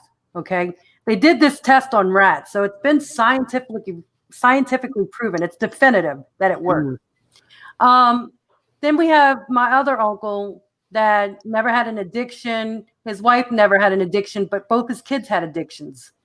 Okay. Both addicted to opioids. Wow. And then I believe this is her sister. Her sister's Fawn, right? Her husband's great. Their kid turned out great, but they were very great nurturers. Okay. Even though there was a 50% chance that maybe it might happen, they raised their child up right. And they were great nurturers. They were really on top their kid. I could remember back. They just controlled everything he did, kind of. They made sure that, my cousin did not fall into what we all fell into. Well, and it's funny that you say that because my parents kind of did the same with me. Like I had a lot of examples on both sides of my family of how not to live my life. I had one aunt that, got pregnant as a teenager, like a young teenager, like 14, and then had a baby a year for like the next 6 years. Oh, wow. So she had, by the time she was 20, she had like 5 kids or more. And then she didn't have custody of several of them because, she was a little girl. She couldn't raise her kids. She didn't have custody of several of them. Several of them were born drug addicted, etc. Then on my other side of the family, I had the drugs, the example of how not to live my life with the drugs. Right. And so my parents really nailed those topics into me very early. And they were like, nope, you're not allowed. Don't even look at them. Don't even try. At that time, it was don't even try marijuana. Don't even drink. Don't do anything. They were really, they really impressed upon me the importance of trying to stay healthy and away from that. Right. And that's very important. That's a 50% factor in how your children are going to turn out. And they did this test on rats and it was very effective. Like it was just right on point. Yeah.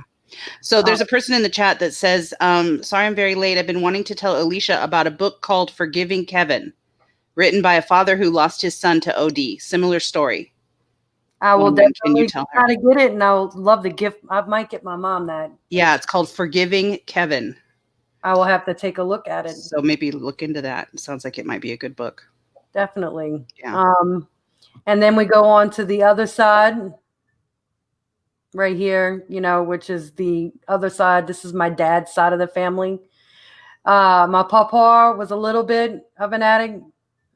With smoking cigars, cigarettes, alcohol kind of thing, really wasn't into drugs, but he had other addictions, and then they had 4 children, which are the bigger circles. My dad right here, right. And he was an addict. And of course, the addict, he had the addict. And then we have my aunt who was perfect. Not so, but she never had any issues. Her husband never had any issues. They never had children. And then we have my other uncle here. The only addiction they had, one of the daughters had a food addiction and she got help for it. But I didn't even put it in there.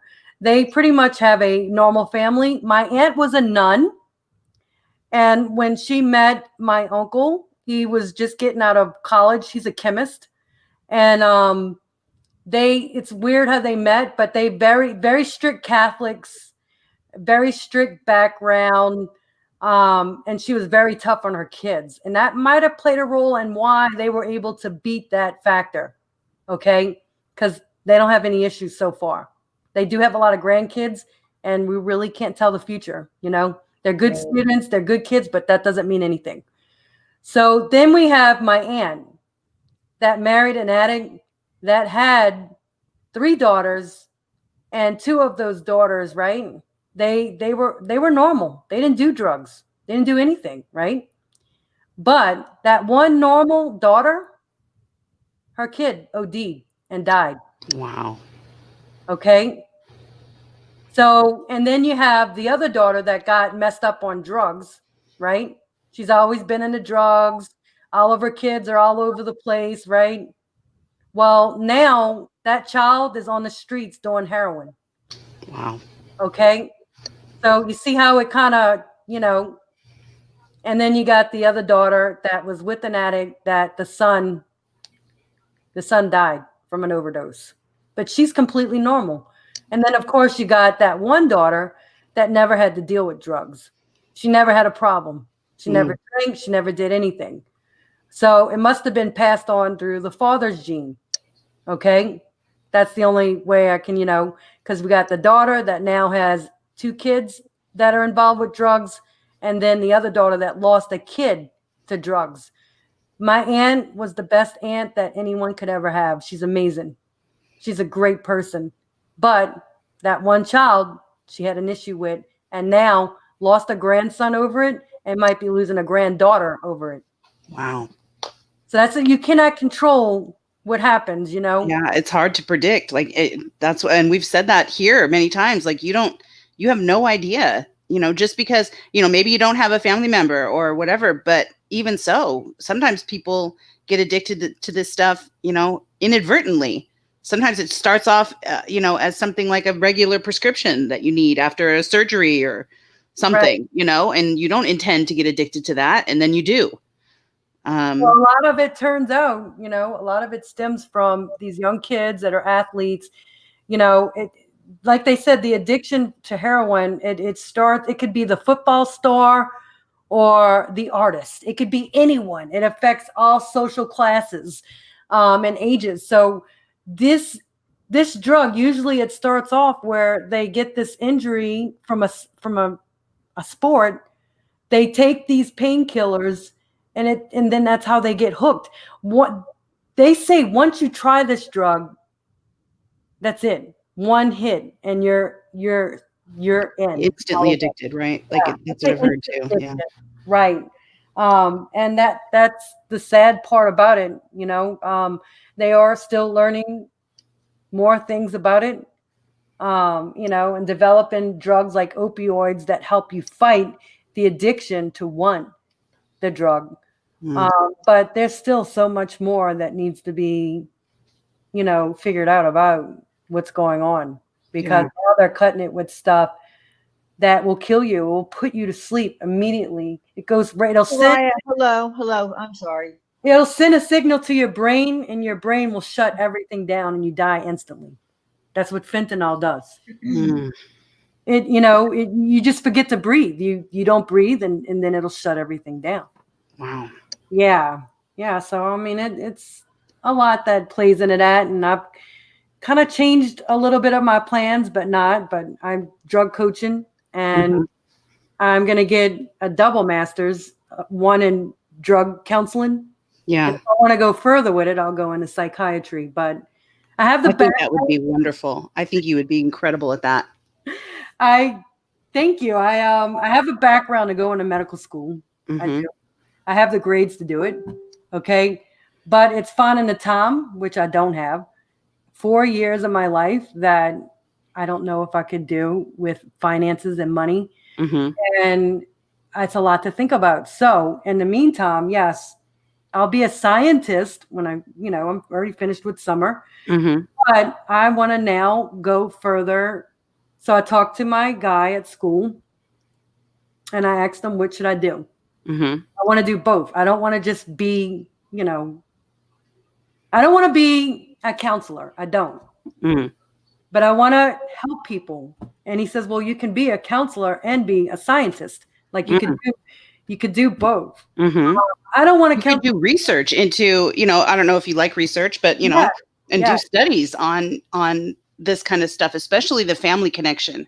Right. So that's what I want to do. I don't want to counsel people on their marriage. I'm one of those people where that's what my sister does. She's a family counselor. But she's never been married. Like, how do you a book? Like, how do you? Sounds like she knows the right way to do that. That's where I agree with MGL at. She's unless you have the back. I mean, she's never been married. Like, how can you counsel somebody on how to have a successful marriage if you don't have one? Yeah. But I have a very, very extensive background with drug users in my family. I've lost, friends over it. I had an ex that died from it. And I'm around it all the time. Yeah. I know the science behind it. And why not get help? I did the drug coaching thing, but I want to get the degree. Yeah. I don't want the certification. I want the degree. I want to walk across stage And I don't care if I have to pay $40,000 for it. Yeah. I want to be able to have that degree and be like, okay, what can I help you with? And I want to help people for free. There's so much. That's amazing. I don't want to get paid for something. Like if someone's coming to me and they have a serious issue, I want to be able to help them and not say, no, we don't accept your insurance. Right. You don't want people to be turned away because of money. Right. I told my mom this is why Adrian is in a coffin right now, 6 feet below. Yeah. Well, actually he's in a mausoleum, but because he didn't get the help that he needed. And my dad didn't want to, he thought it was wasting money. He thought, he could go buy a Corvette and trucks and go on vacations, but you know what? I'm not going to waste any money on my son because he's just going to relapse. Okay. Wow. Well, no, Dad, you have to get him good help. You can't ever give up. You can't ever give up. Right. And as long as they're breathing, there's hope. Right. And I feel people will take me more seriously if I get that degree. Then it's only 40 more credits. That's nothing. Okay. That's a year. Yeah, that's really quick. You can do that. You can do that really quick. Yeah. Right. So I'll be able to get either a dual degree, bachelor's, or I could go into a master's and just do it alongside the science, Yeah.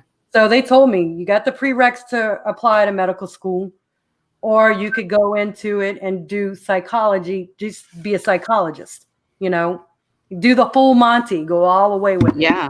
Go as far as you can. Yeah, absolutely. I figured this is the least that I could do to help people if they don't have the money, not turn it away. That's my goal. And that's what I wanted to say. I love that. I absolutely love that. Yeah. I hope that it works. And right now they told me you could go whichever way you want. Yeah. But because of the science, but there's some hurdles that I'm going to have to cross, when you can go back and you have a job and you have. Yes. It's definitely changes your life a lot when you're in school and trying to, maintain your life. Yes. Definitely hard. Yeah. It's definitely hard to do. Yeah. So it's kind of chuckles me up a little bit. But I've been into this for the last 3 years. Yeah. And you know what? I could tell you 5 years ago, I would have never, ever wanted to be involved with anything concerning drug addiction. I used to ask my sister, how in the hell can you do that? Like, why do you want to hear someone else's problems? Isn't that amazing how different you think now? And then the last 2 years, I've been on the fence about it. I've been like, well, I still want to be a scientist, and do research. It was going to be medical school, but then I'm like opted out of it because that's 4 more years. But I'm kind of, my heart, after losing my brother and losing so many friends to this, we have a serious problem on our hands. This is a public health problem. This is an epidemic. This isn't affecting the low class or no class. This is affecting everyone, and we need help. Yes. And the only way to do it is if we have the people that are professionally trained to do it to help, and to help. And for money not to be a factor. And money cannot be a factor. That's a factor right now. You're so right. How many people in this chat have been able to find really good help, really good rehab without throwing in 50,000, 20,000? I mean, come on. I don't think anybody. Yeah. When I had my gambling issue, I had to throw some money into that. Yeah. And I had to do it through my insurance at work. And guess where I was working at? Where? A casino. Oh, I should have guessed that. I totally should have. I had to tell them I need to exclude myself from here when I work. I'm a clock out. And by the way, I have a gambling problem. I'm getting help. Uh, I'm like, oh shit. I thought I was gonna get fired. But they didn't fire me. They like that. We've had people with your problem. I'm yeah, sure you they can't be their have. first employee to have a gambling addiction. No, I'm sure they've had Yeah. plenty. Yeah. Marcia wants me to tell you, Alicia, that she has to go lay down, but she was here for you, and Thank you, Martha.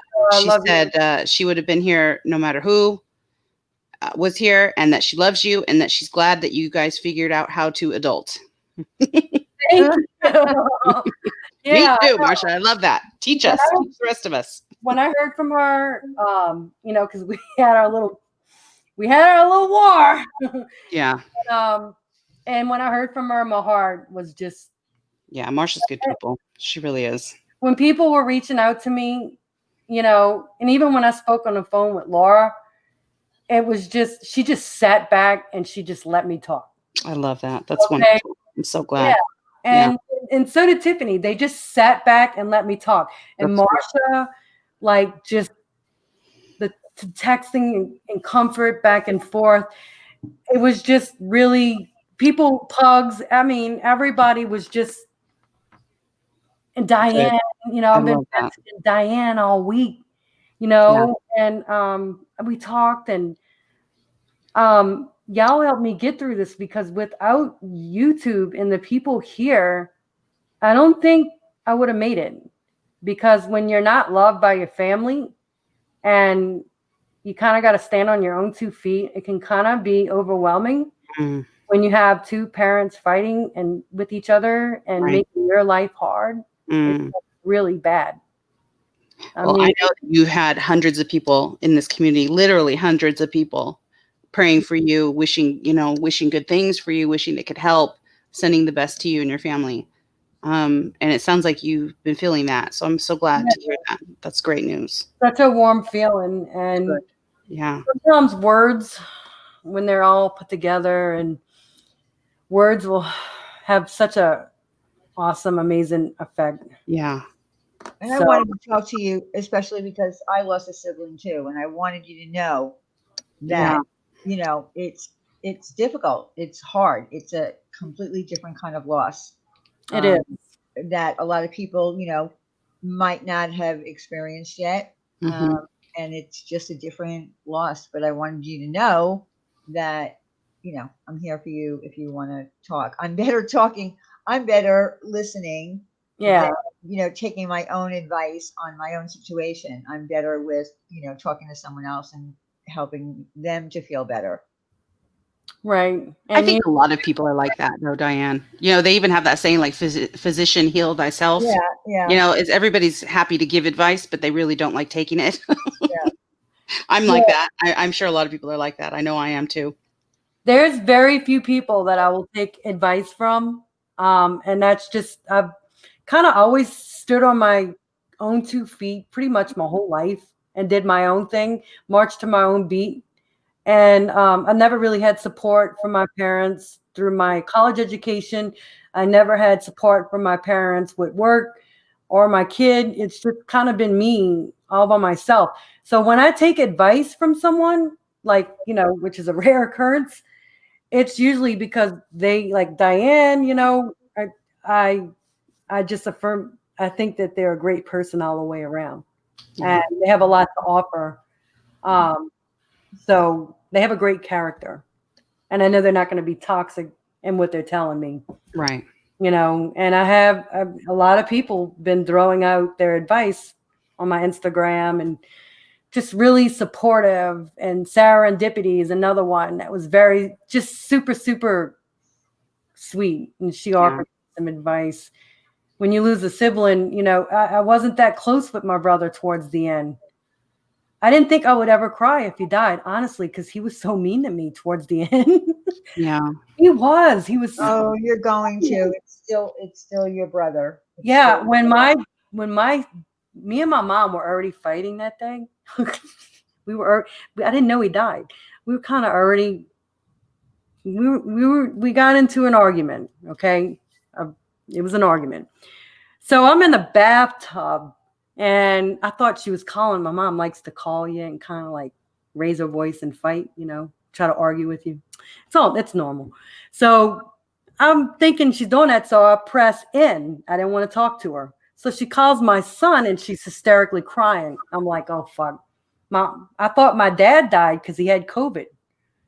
So I'm thinking she's going to tell me my dad died. That's why she's calling my son hysterically crying.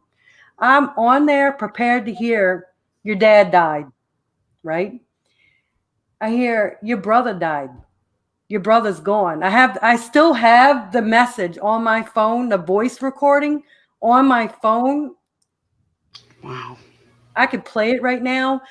The emotion, whatever was in me, sunk down to my feet like a ton of bricks to where I could not say anything and I was in shock.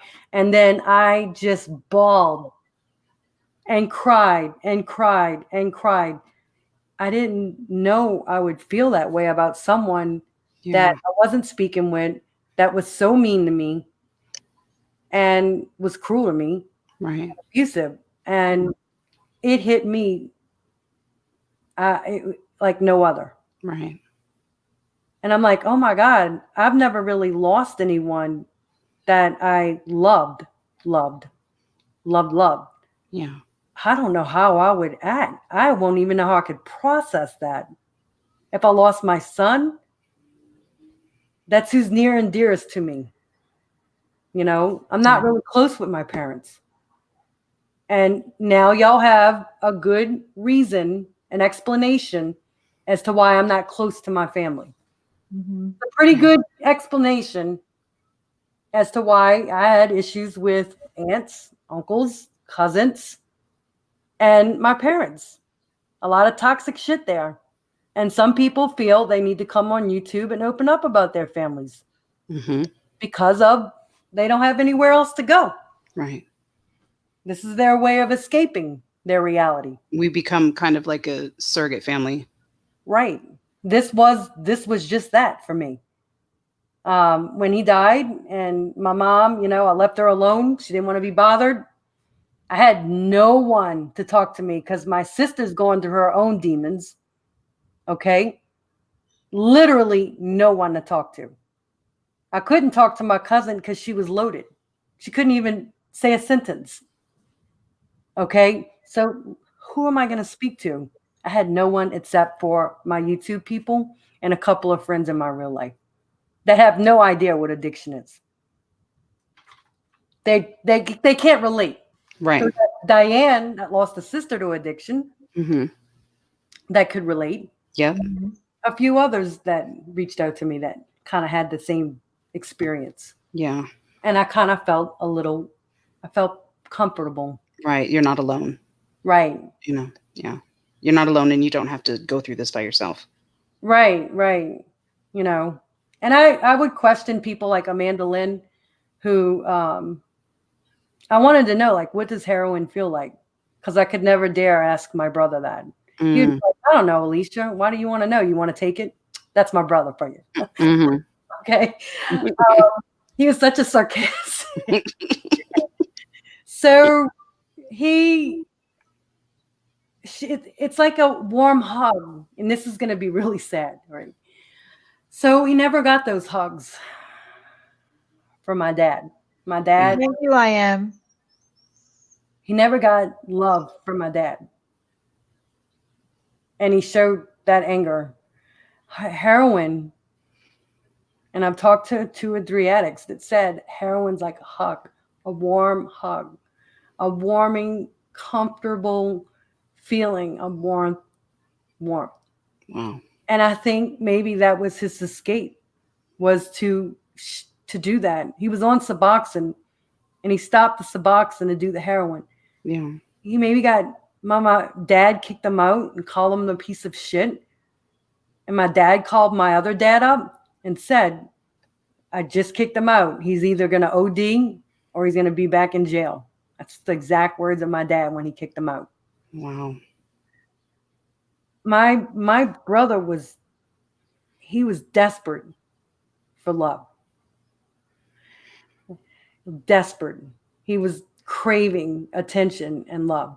Yeah. And maybe this drug gave him the love that he wasn't getting from people, from humans, from Right. me, my dad, and my mom.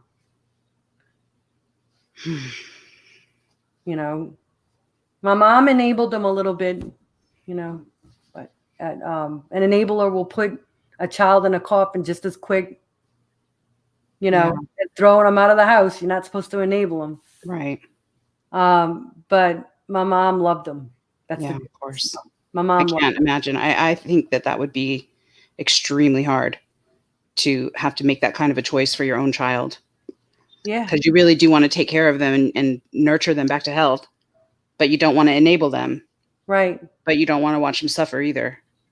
I couldn't, there's no way I could do that. And he has a child. Yeah, he does have a child.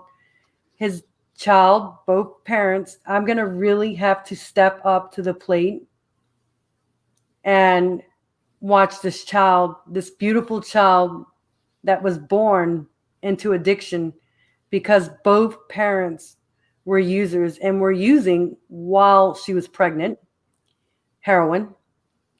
And they had this beautiful baby on my mom's birthday that looks just like my brother. Mm. And he's now a sophomore in high school. He's a good kid. He's artistic, but he's a great kid. His motor functions, everything seems fine. You know, he's just real quiet. Yeah. Okay. I'm going to really have to watch him because he is really going to be fighting to, you know, I mean, you can raise your kid right, but we talked about the addiction factor, right? Yeah. Mm-hmm. He's got it from both parents. Yeah. He's got it from both parents. And the chances of addiction, when it comes down to genetics and all of that, actually you stand like with cocaine, 50% chance of getting like that addiction. And then I think pot is 15%. You know, you stand a chance of being, it's a highly addictive drug. They didn't show the percentage of heroin, but as far as addictions from parents, you know, go to children, that's what they said. That's statistically, you know. Both of them did cocaine, and both of them did pot, and both of them did heroin. But he's kind of normal now. He turned out, you know, he seems to be doing okay. But you know what? He's only a sophomore in high school. He's Well, still and make sure that you tell him that you love him a lot, since you know that that's something that they need to hear. right, yeah. Because I don't want to see any kid go through what my brother went through. Right. Right. You know, I didn't do these hard drugs. Okay. Yeah. I tried cocaine when I was in my 20s, and as soon as it screwed up my skin, I was like, "Fuck that." Nope. But it is a rush, and you do feel like it's a big accomplishment. You know, it sends that signal to the brain. It's like a reward. Mm. Cocaine is an upper. It's going to give you that rush. You're going to feel overexcited. You know, Mm. it affects the brain differently than heroin. Mm. But it does affect you on the outside as well. More so than heroin, I think. And it's also, you have to have money to do it. So I think the mom of the kid, she says that she's in treatment. She's been clean for about 1.5 years. But those genes are he's still sharing those genes, you know, from each parent that he's going to have to fight off, you know, and that comes from a life of being nurtured and being told this is what's going to happen to you if you turn to drugs. And he's going to have to be raised in a good environment to make sure that he doesn't have to deal with it. And to make sure that he can talk about it if he's struggling or if he has questions or whatever, make sure that the communication is open and that he knows that you're proud of him and that you're there for him, I guess. Like, that's the only thing I can think of to do. They don't let him go around my dad. And then, you know, because there was some issues that I talked about on my channel. I won't talk about them here because they're pretty graphic.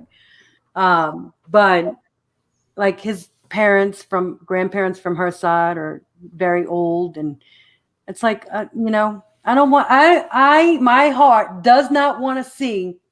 I don't want any YouTubers. I don't like in our community. I don't want to hear that someone's dying, Right. that died, or that. Yeah. I would love to help everyone. I really don't want to. I don't think my heart can handle it. I don't want to see anyone go through what we went through.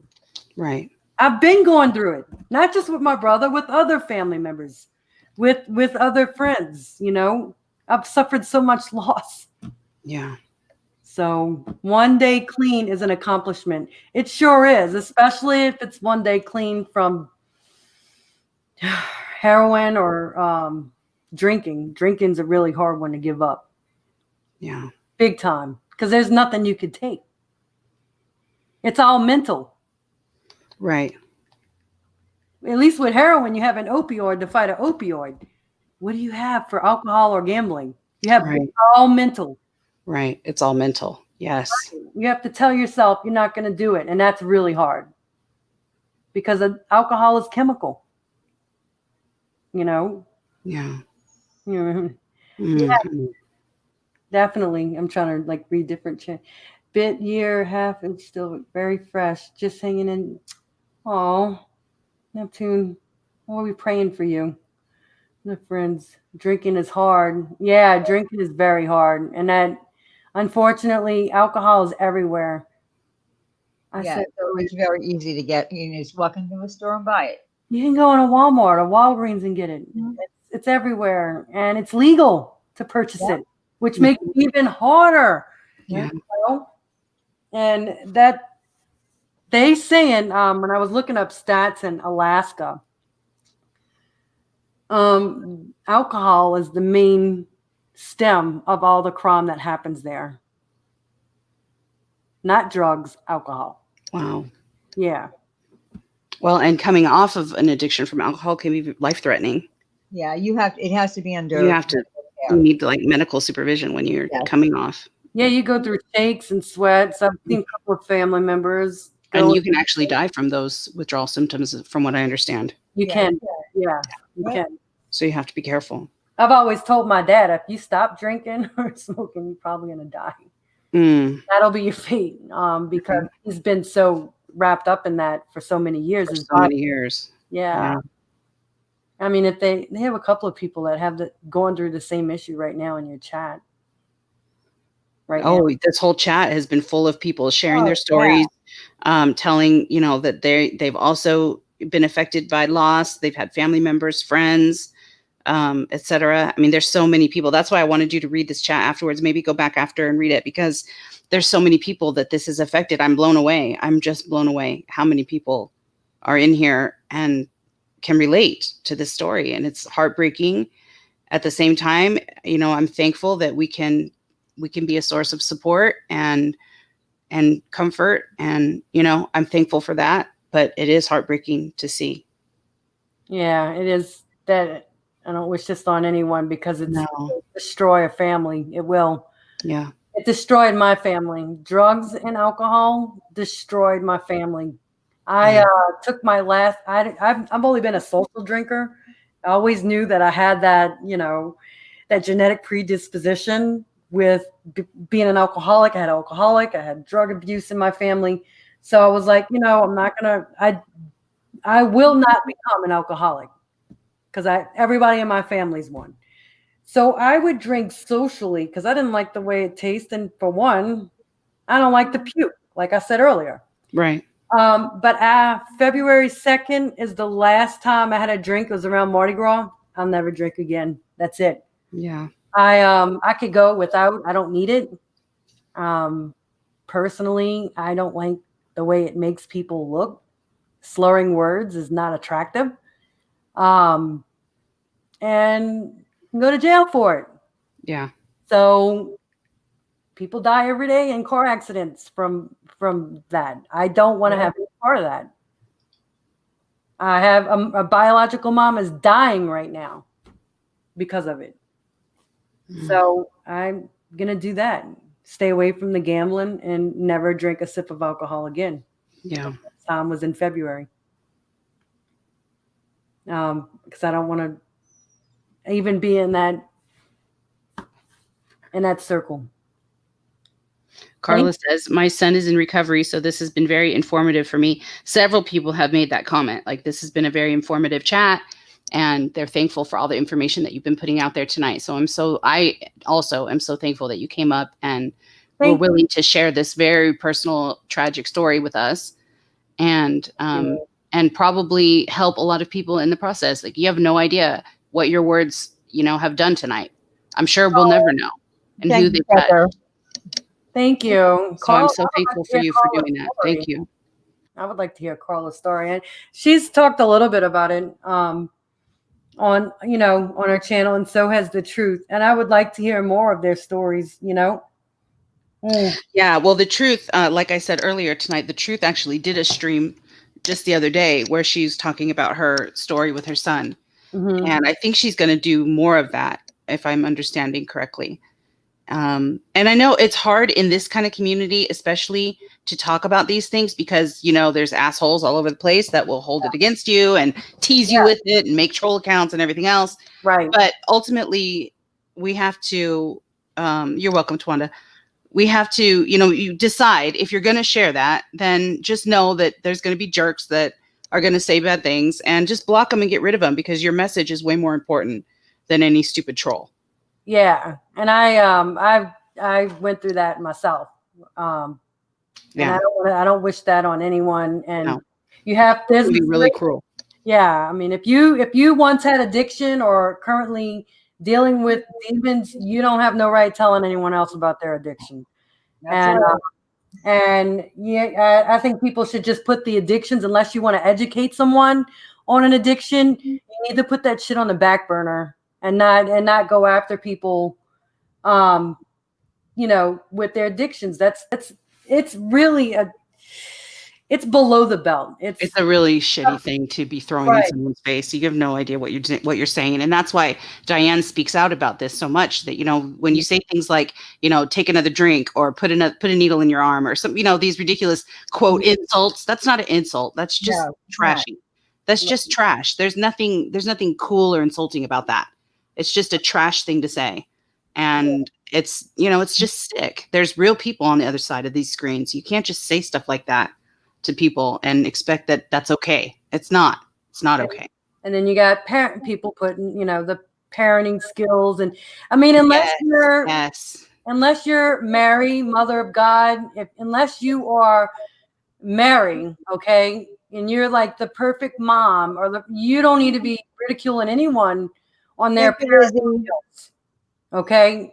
I haven't met the perfect mom yet. Not yet. To be absolutely right. I'm putting each other down, and I'm like, I just, sometimes it's a little much to sit back and watch. Sometimes it's funny.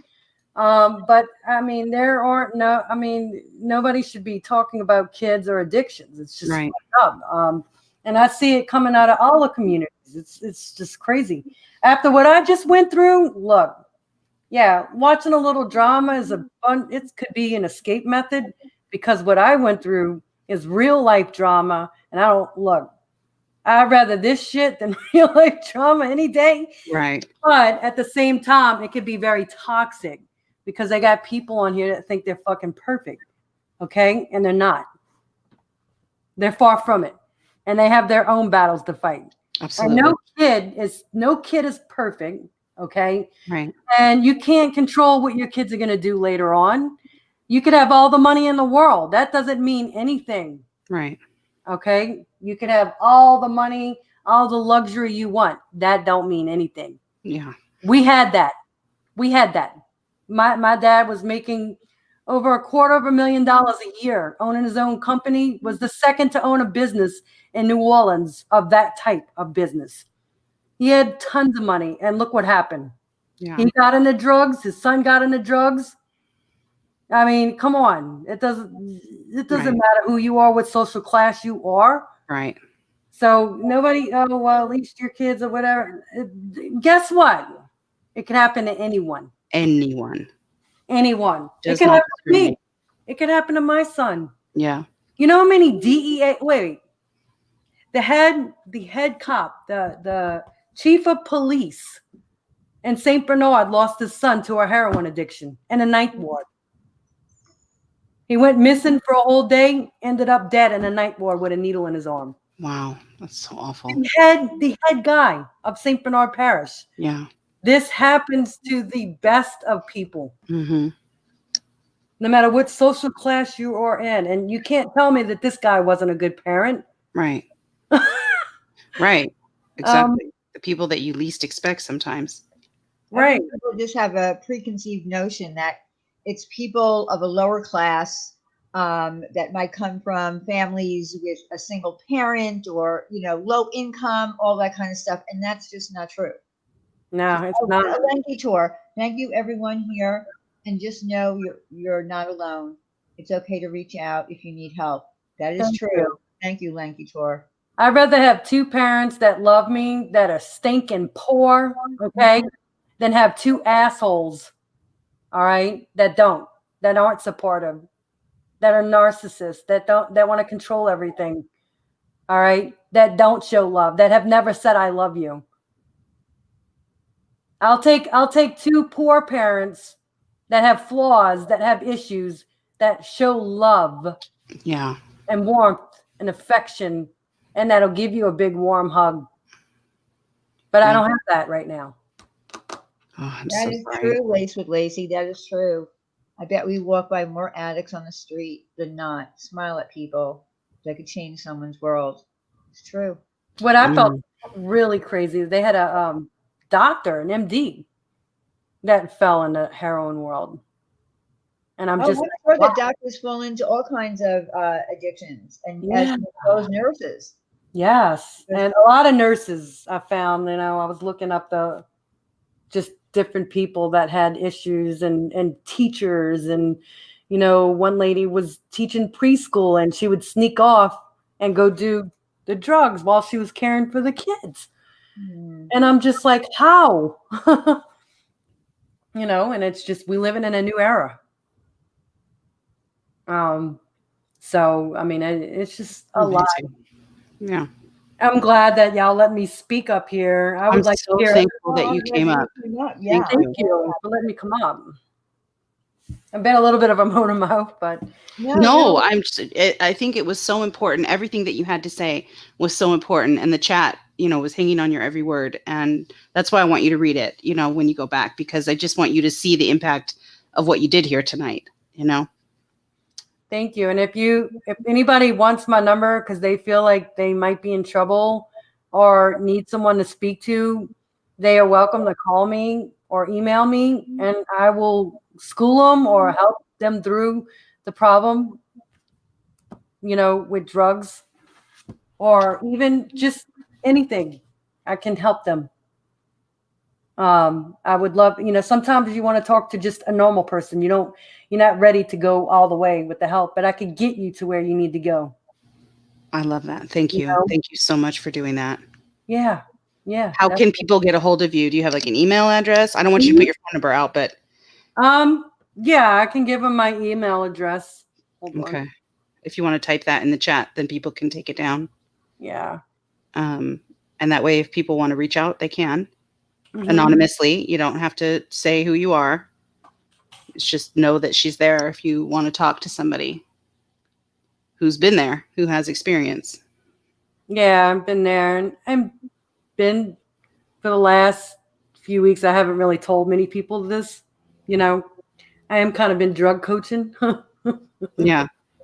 But it's all a work in process. Is this you, Confetti Nola? You change your name again?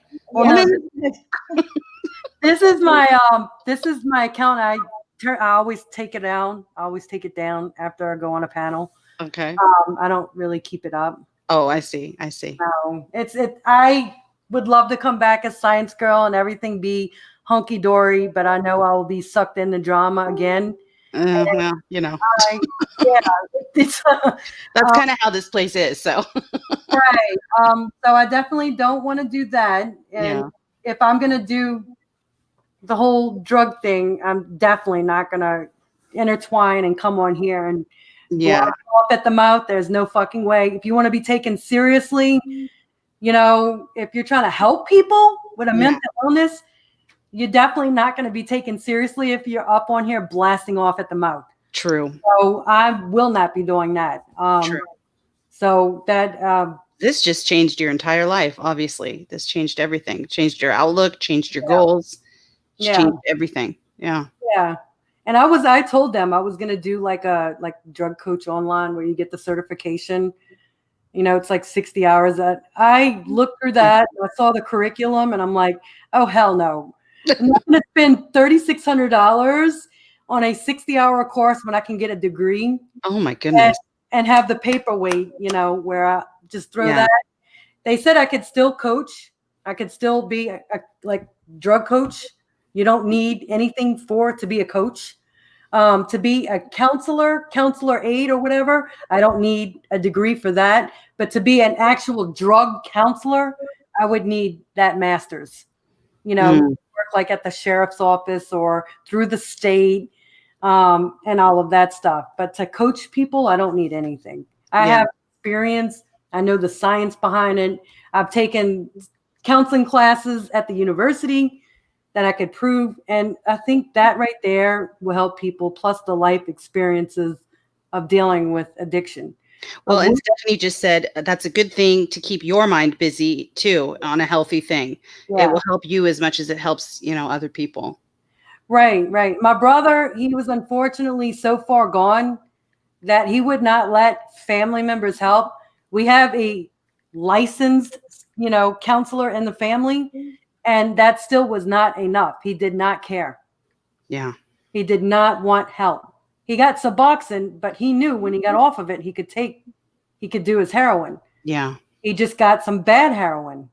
The autopsy still has not come back. It's going to be another week. So is that what you think happened though? He got like something that was laced with something else, or? Yeah. So what they say is when you die from a heroin overdose, generally it's cut up with fentanyl. What fentanyl does is it's a direct hit to the brain and it shuts everything down. 9 times out of 10, a fentanyl overdose, which is mixed in heroin, you're going to die with the needle in your arm or your body, wherever you poke it at. Oh my You're God. not going to have enough time to pull. Your conscious is still aware that you're dead, right? Did you know that when you die, your conscious is still there for a few minutes after and you know that you're dead? But the fentanyl goes straight to the brain and you don't have enough time to take the needle out of your body. With the heroin overdose, most of the times you pull that needle out. Wow. Okay. And you see the needle on the side of them. Fentanyl overdose, it's stuck into the body. They still have his death under investigation and they found his dealer. We went through his phone. Yeah. And this dealer was like a pizza delivery service. Okay. This dealer would send him photos of the drugs. It's all on his phone. Photos of the drugs. I guess it was kind of like kind of like to entice him a little bit, just to get him, wanting it. Photos of everything, descriptions, everything is on the phone. I don't know if that makes you a dumbass dealer or what. Okay. If I was a dealer, I don't think I would put. Are they arresting that guy? Yeah, he's going to be charged with my brother's death. Oh my gosh. Wow. So my mom's going, oh, my dad don't give a fuck. He doesn't even know what's going on. My mom went to the detectives that are working on the case, gave them the phone, and they're going after the dealer. There's 2 dealers. But they were sending my brother's pictures of the drugs. Wow. Delivering to the front door. Wow. My mom was wanting to handle it herself. I'm like, Mom, do you want to die? They'll shoot you. They'll kill you. You don't want to mess with them. That's why they have detectives that comb the whole property. They took things from the living room, the bathroom, all of my brother's medications, which he was also on Klonopin. And they examined his neck, and a few other things. When you do an autopsy, they take the brain out. They take, all your organs, they detach them, but they go through a chemical process, a toxology. And I said, I know I'm going to see fentanyl on that report. My mom was trying to maybe think that maybe he died because someone killed him. I'm like, Mom, come on. Come on. He died in a bathroom, hunched over. Yeah. Cops know these things. Yeah. The coroner probably took one look at him and said, something's going on here. Wow. So psychologically, I know it's really fucking with my mom because she knows her kid had chopped up from an autopsy, Yeah. That right there I would lose it. I would. I know. I that's just so hard to wrap my head around any of that. Like a normal burial, whatever, it's hard enough, but an autopsy is just, Yeah. So still waiting. And, I want those results. I want to see everything. Well, you have to keep us posted on the charges and things like that, because I know that in the courtroom when that motherfucker goes. Oh, wow. Yeah. I will be there. I've already told detectives I want to be there when he's charged, and I want to be there when he faces his sentence. Yeah. I mean, when I don't blame you. People want to blame the person buying the drugs. Well, you deserve it because you bought the drugs. No, people do drugs all the time and they live. Mm-hmm. This person cut this shit with one of the most addictive. Right, on purpose. Right, on purpose. Yeah. It's the most addictive, lethal drug on the planet. And you're cutting heroin with it. Come on. Wow. You deserve a life sentence in prison. Yeah. Yeah, definitely, before you do this to somebody else. And it's two of them. I wonder how many other people he's done this to, We don't even know how many other people have died. The dealers were messaging my brother the day after he died. Oh, my gosh. They were sending them pictures of the heroin the day after. Did you write him back? Did you say anything to him? No, they can't. They were sending him because he only would buy, my mom said, a 40. I would be so pissed. Oh my gosh. Wouldn't you? I would want to just send. Oh my gosh. My head is racing right now of the things I'd want to send back. Yeah. And my mom's going through his phone, trying to look at, she started blaming the girlfriend. I'm like, Mom, stop blaming. Right. Look at the text messages. The dealer is sending him photos the day after he died of more drugs to get him, I guess that's the new method that drug dealers do, pictures of the heroin to get him to buy more, to chase, and telling them that he's going to drop it off at the door. When this is all said and done, I will clip shot all of those text messages and put them on a log. Wow. Yeah. Are you going to do that? Are you going to basically start a channel to showcase? I'll do it on someone else's channel. I won't. Okay. Okay. I will blast their fucking asses. Well, you always have a home here. We always will be happy to support you in any way you want. I found out that he has a New York license plate and he's driving around with it. He's not even from here. Wow. And he's living in New Orleans. We found out a lot. Yeah. So that's bad, dude. That is really bad. It's really bad, So he couldn't escape it. He had people texting him and sending them photos. It sounds like it was super easy for him to get it. It was just always there and readily available. And he got his unemployment and Trump, and I hate President Trump. Everybody knows that. But he did make he was speaking facts when he said that overdoses are up. Okay, that's the only true statement that's ever come out of his mouth. It's a fact. And that is true. Do you know why? Because people are getting their unemployment. Mm-hmm. That $600 a week for somebody that's not used to making that doesn't know how to control money.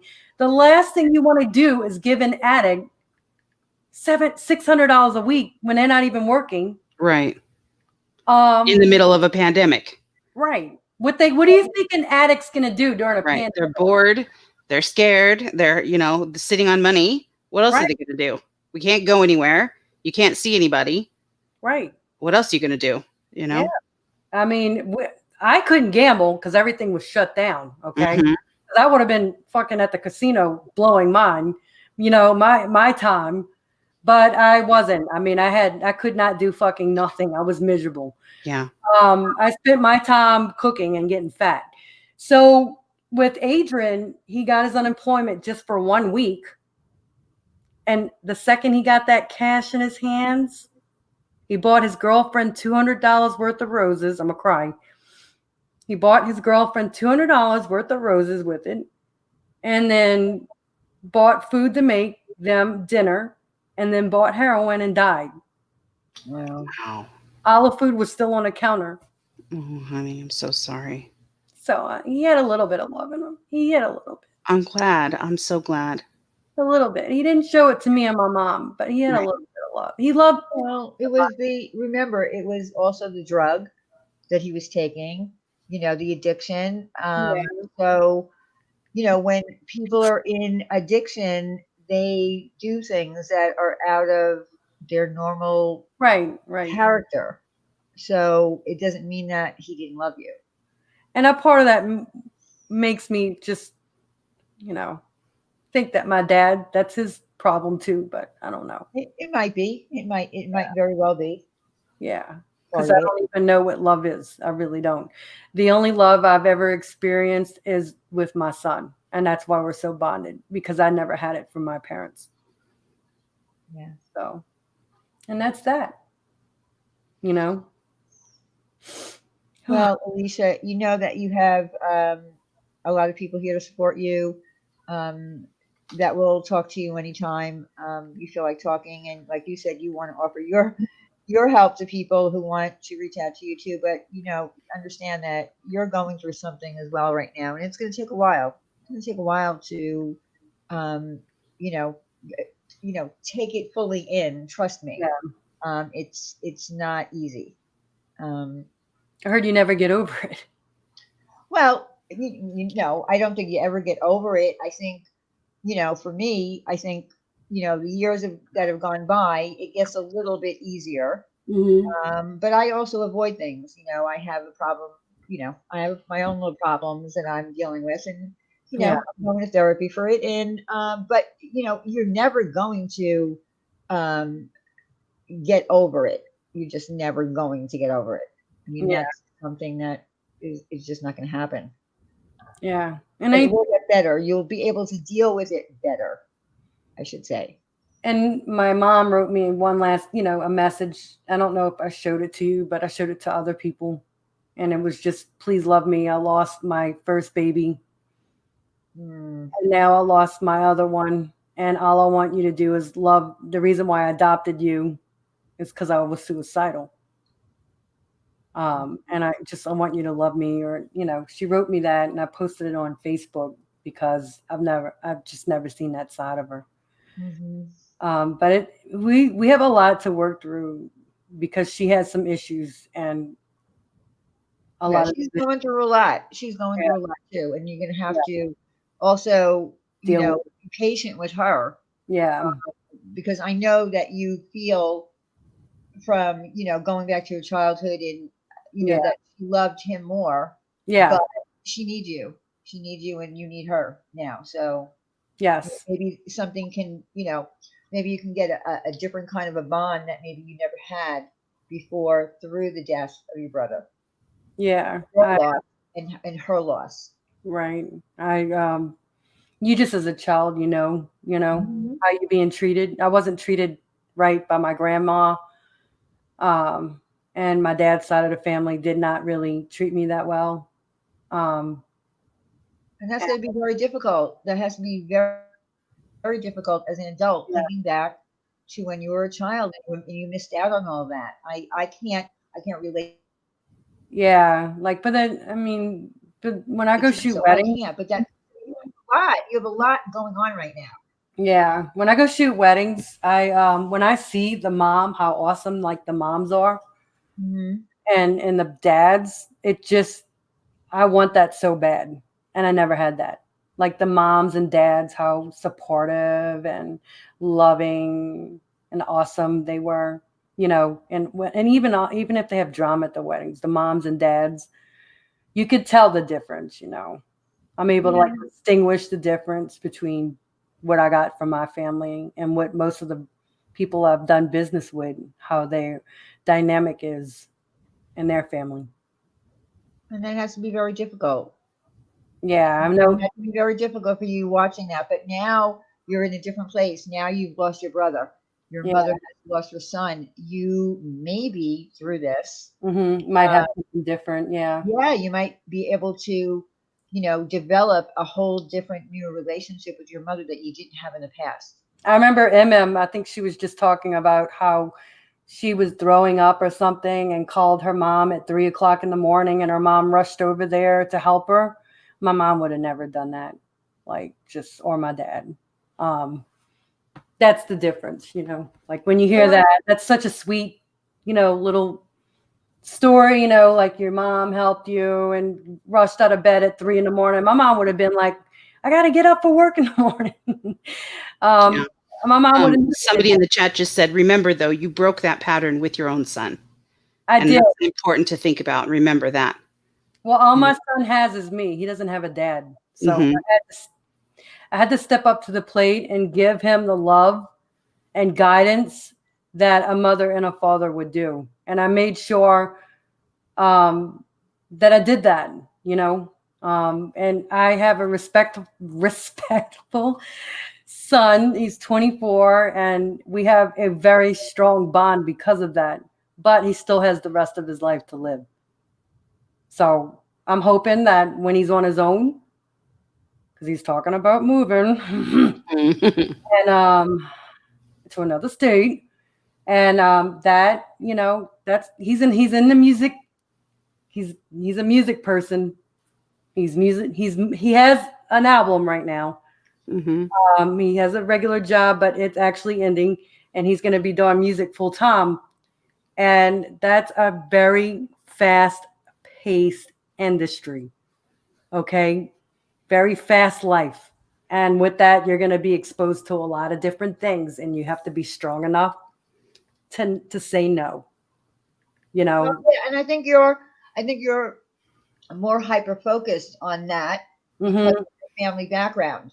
I mean, all parents are, probably afraid to let their kids leave the nest and go out on their own. They're going to worry about them, but you're more hyper focused on the drug part.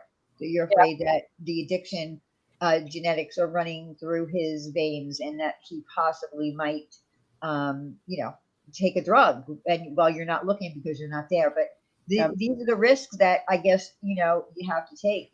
I think you've done a really good job raising him. I mean, every time you talk about him, even before all this happened, hmm we can tell that you have a really good relationship.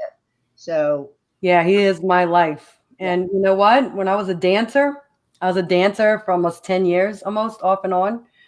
I never touched a drug, never even drank, never did anything. I was a dancer. I did it completely straight. I Hmm. tried, do you know what I tried my first drug with? You're never going to guess. You're never going to guess who I tried a drug with. The Uh, first one, I have no clue. a trauma surgeon that I was Oh, dating. oh my goodness, that's Yeah, crazy. he introduced me to cocaine. That's crazy. Yeah. Wow. Yeah. Yeah. And then I tried shrooms and I'm like, oh, hell no. And then that was a wrap. But yeah, I tried it with a doctor that I was dating. He was hooked on it.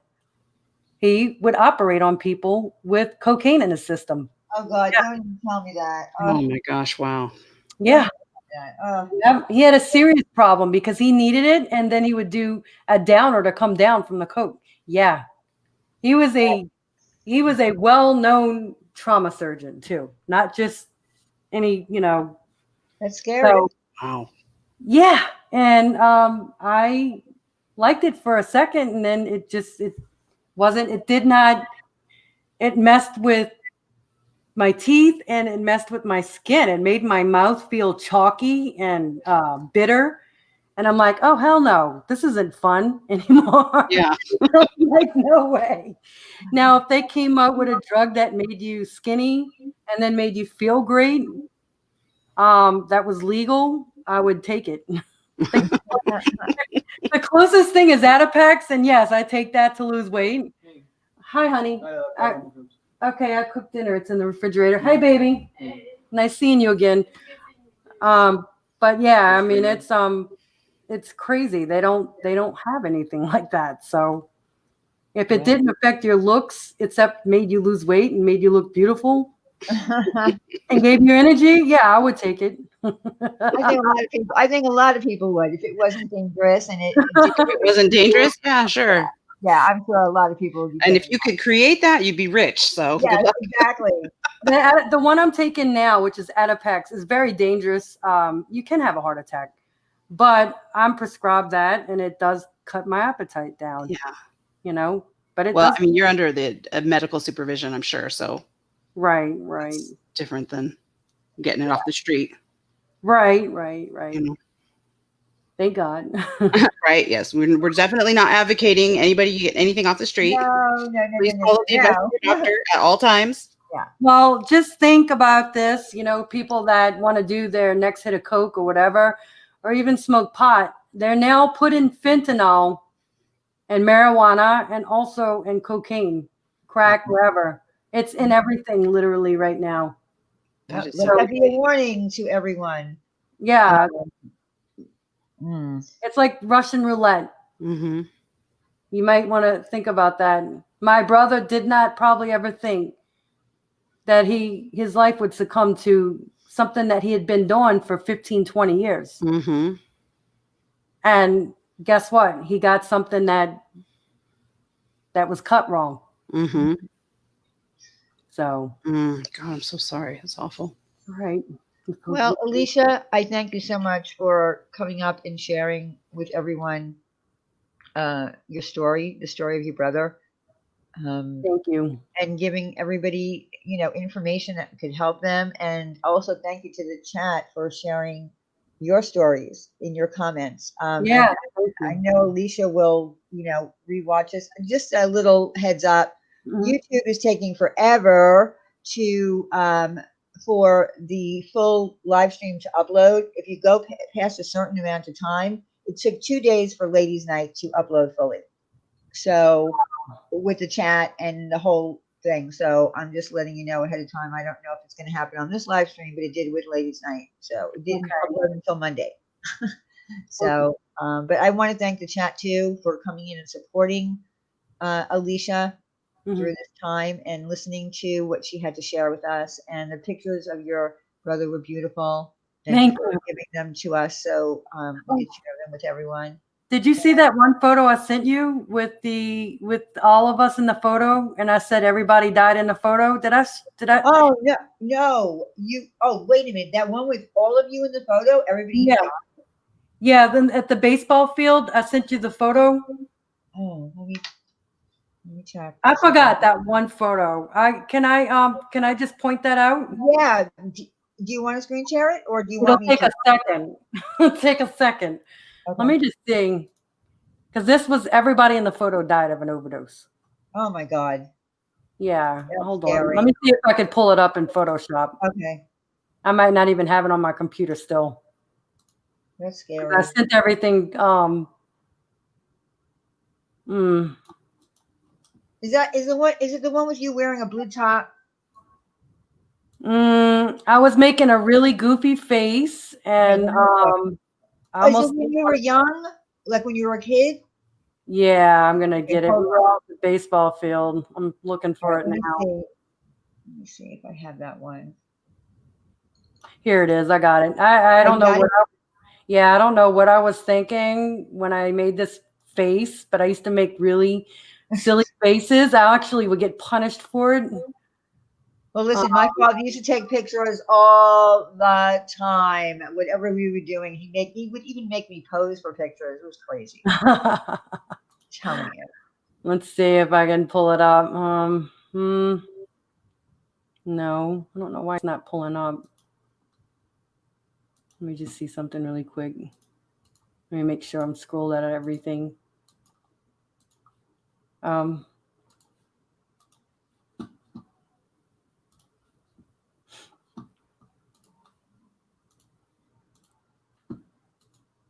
Okay, here it is. This photo? Okay, let me add you. Oh, I don't think you sent that to me.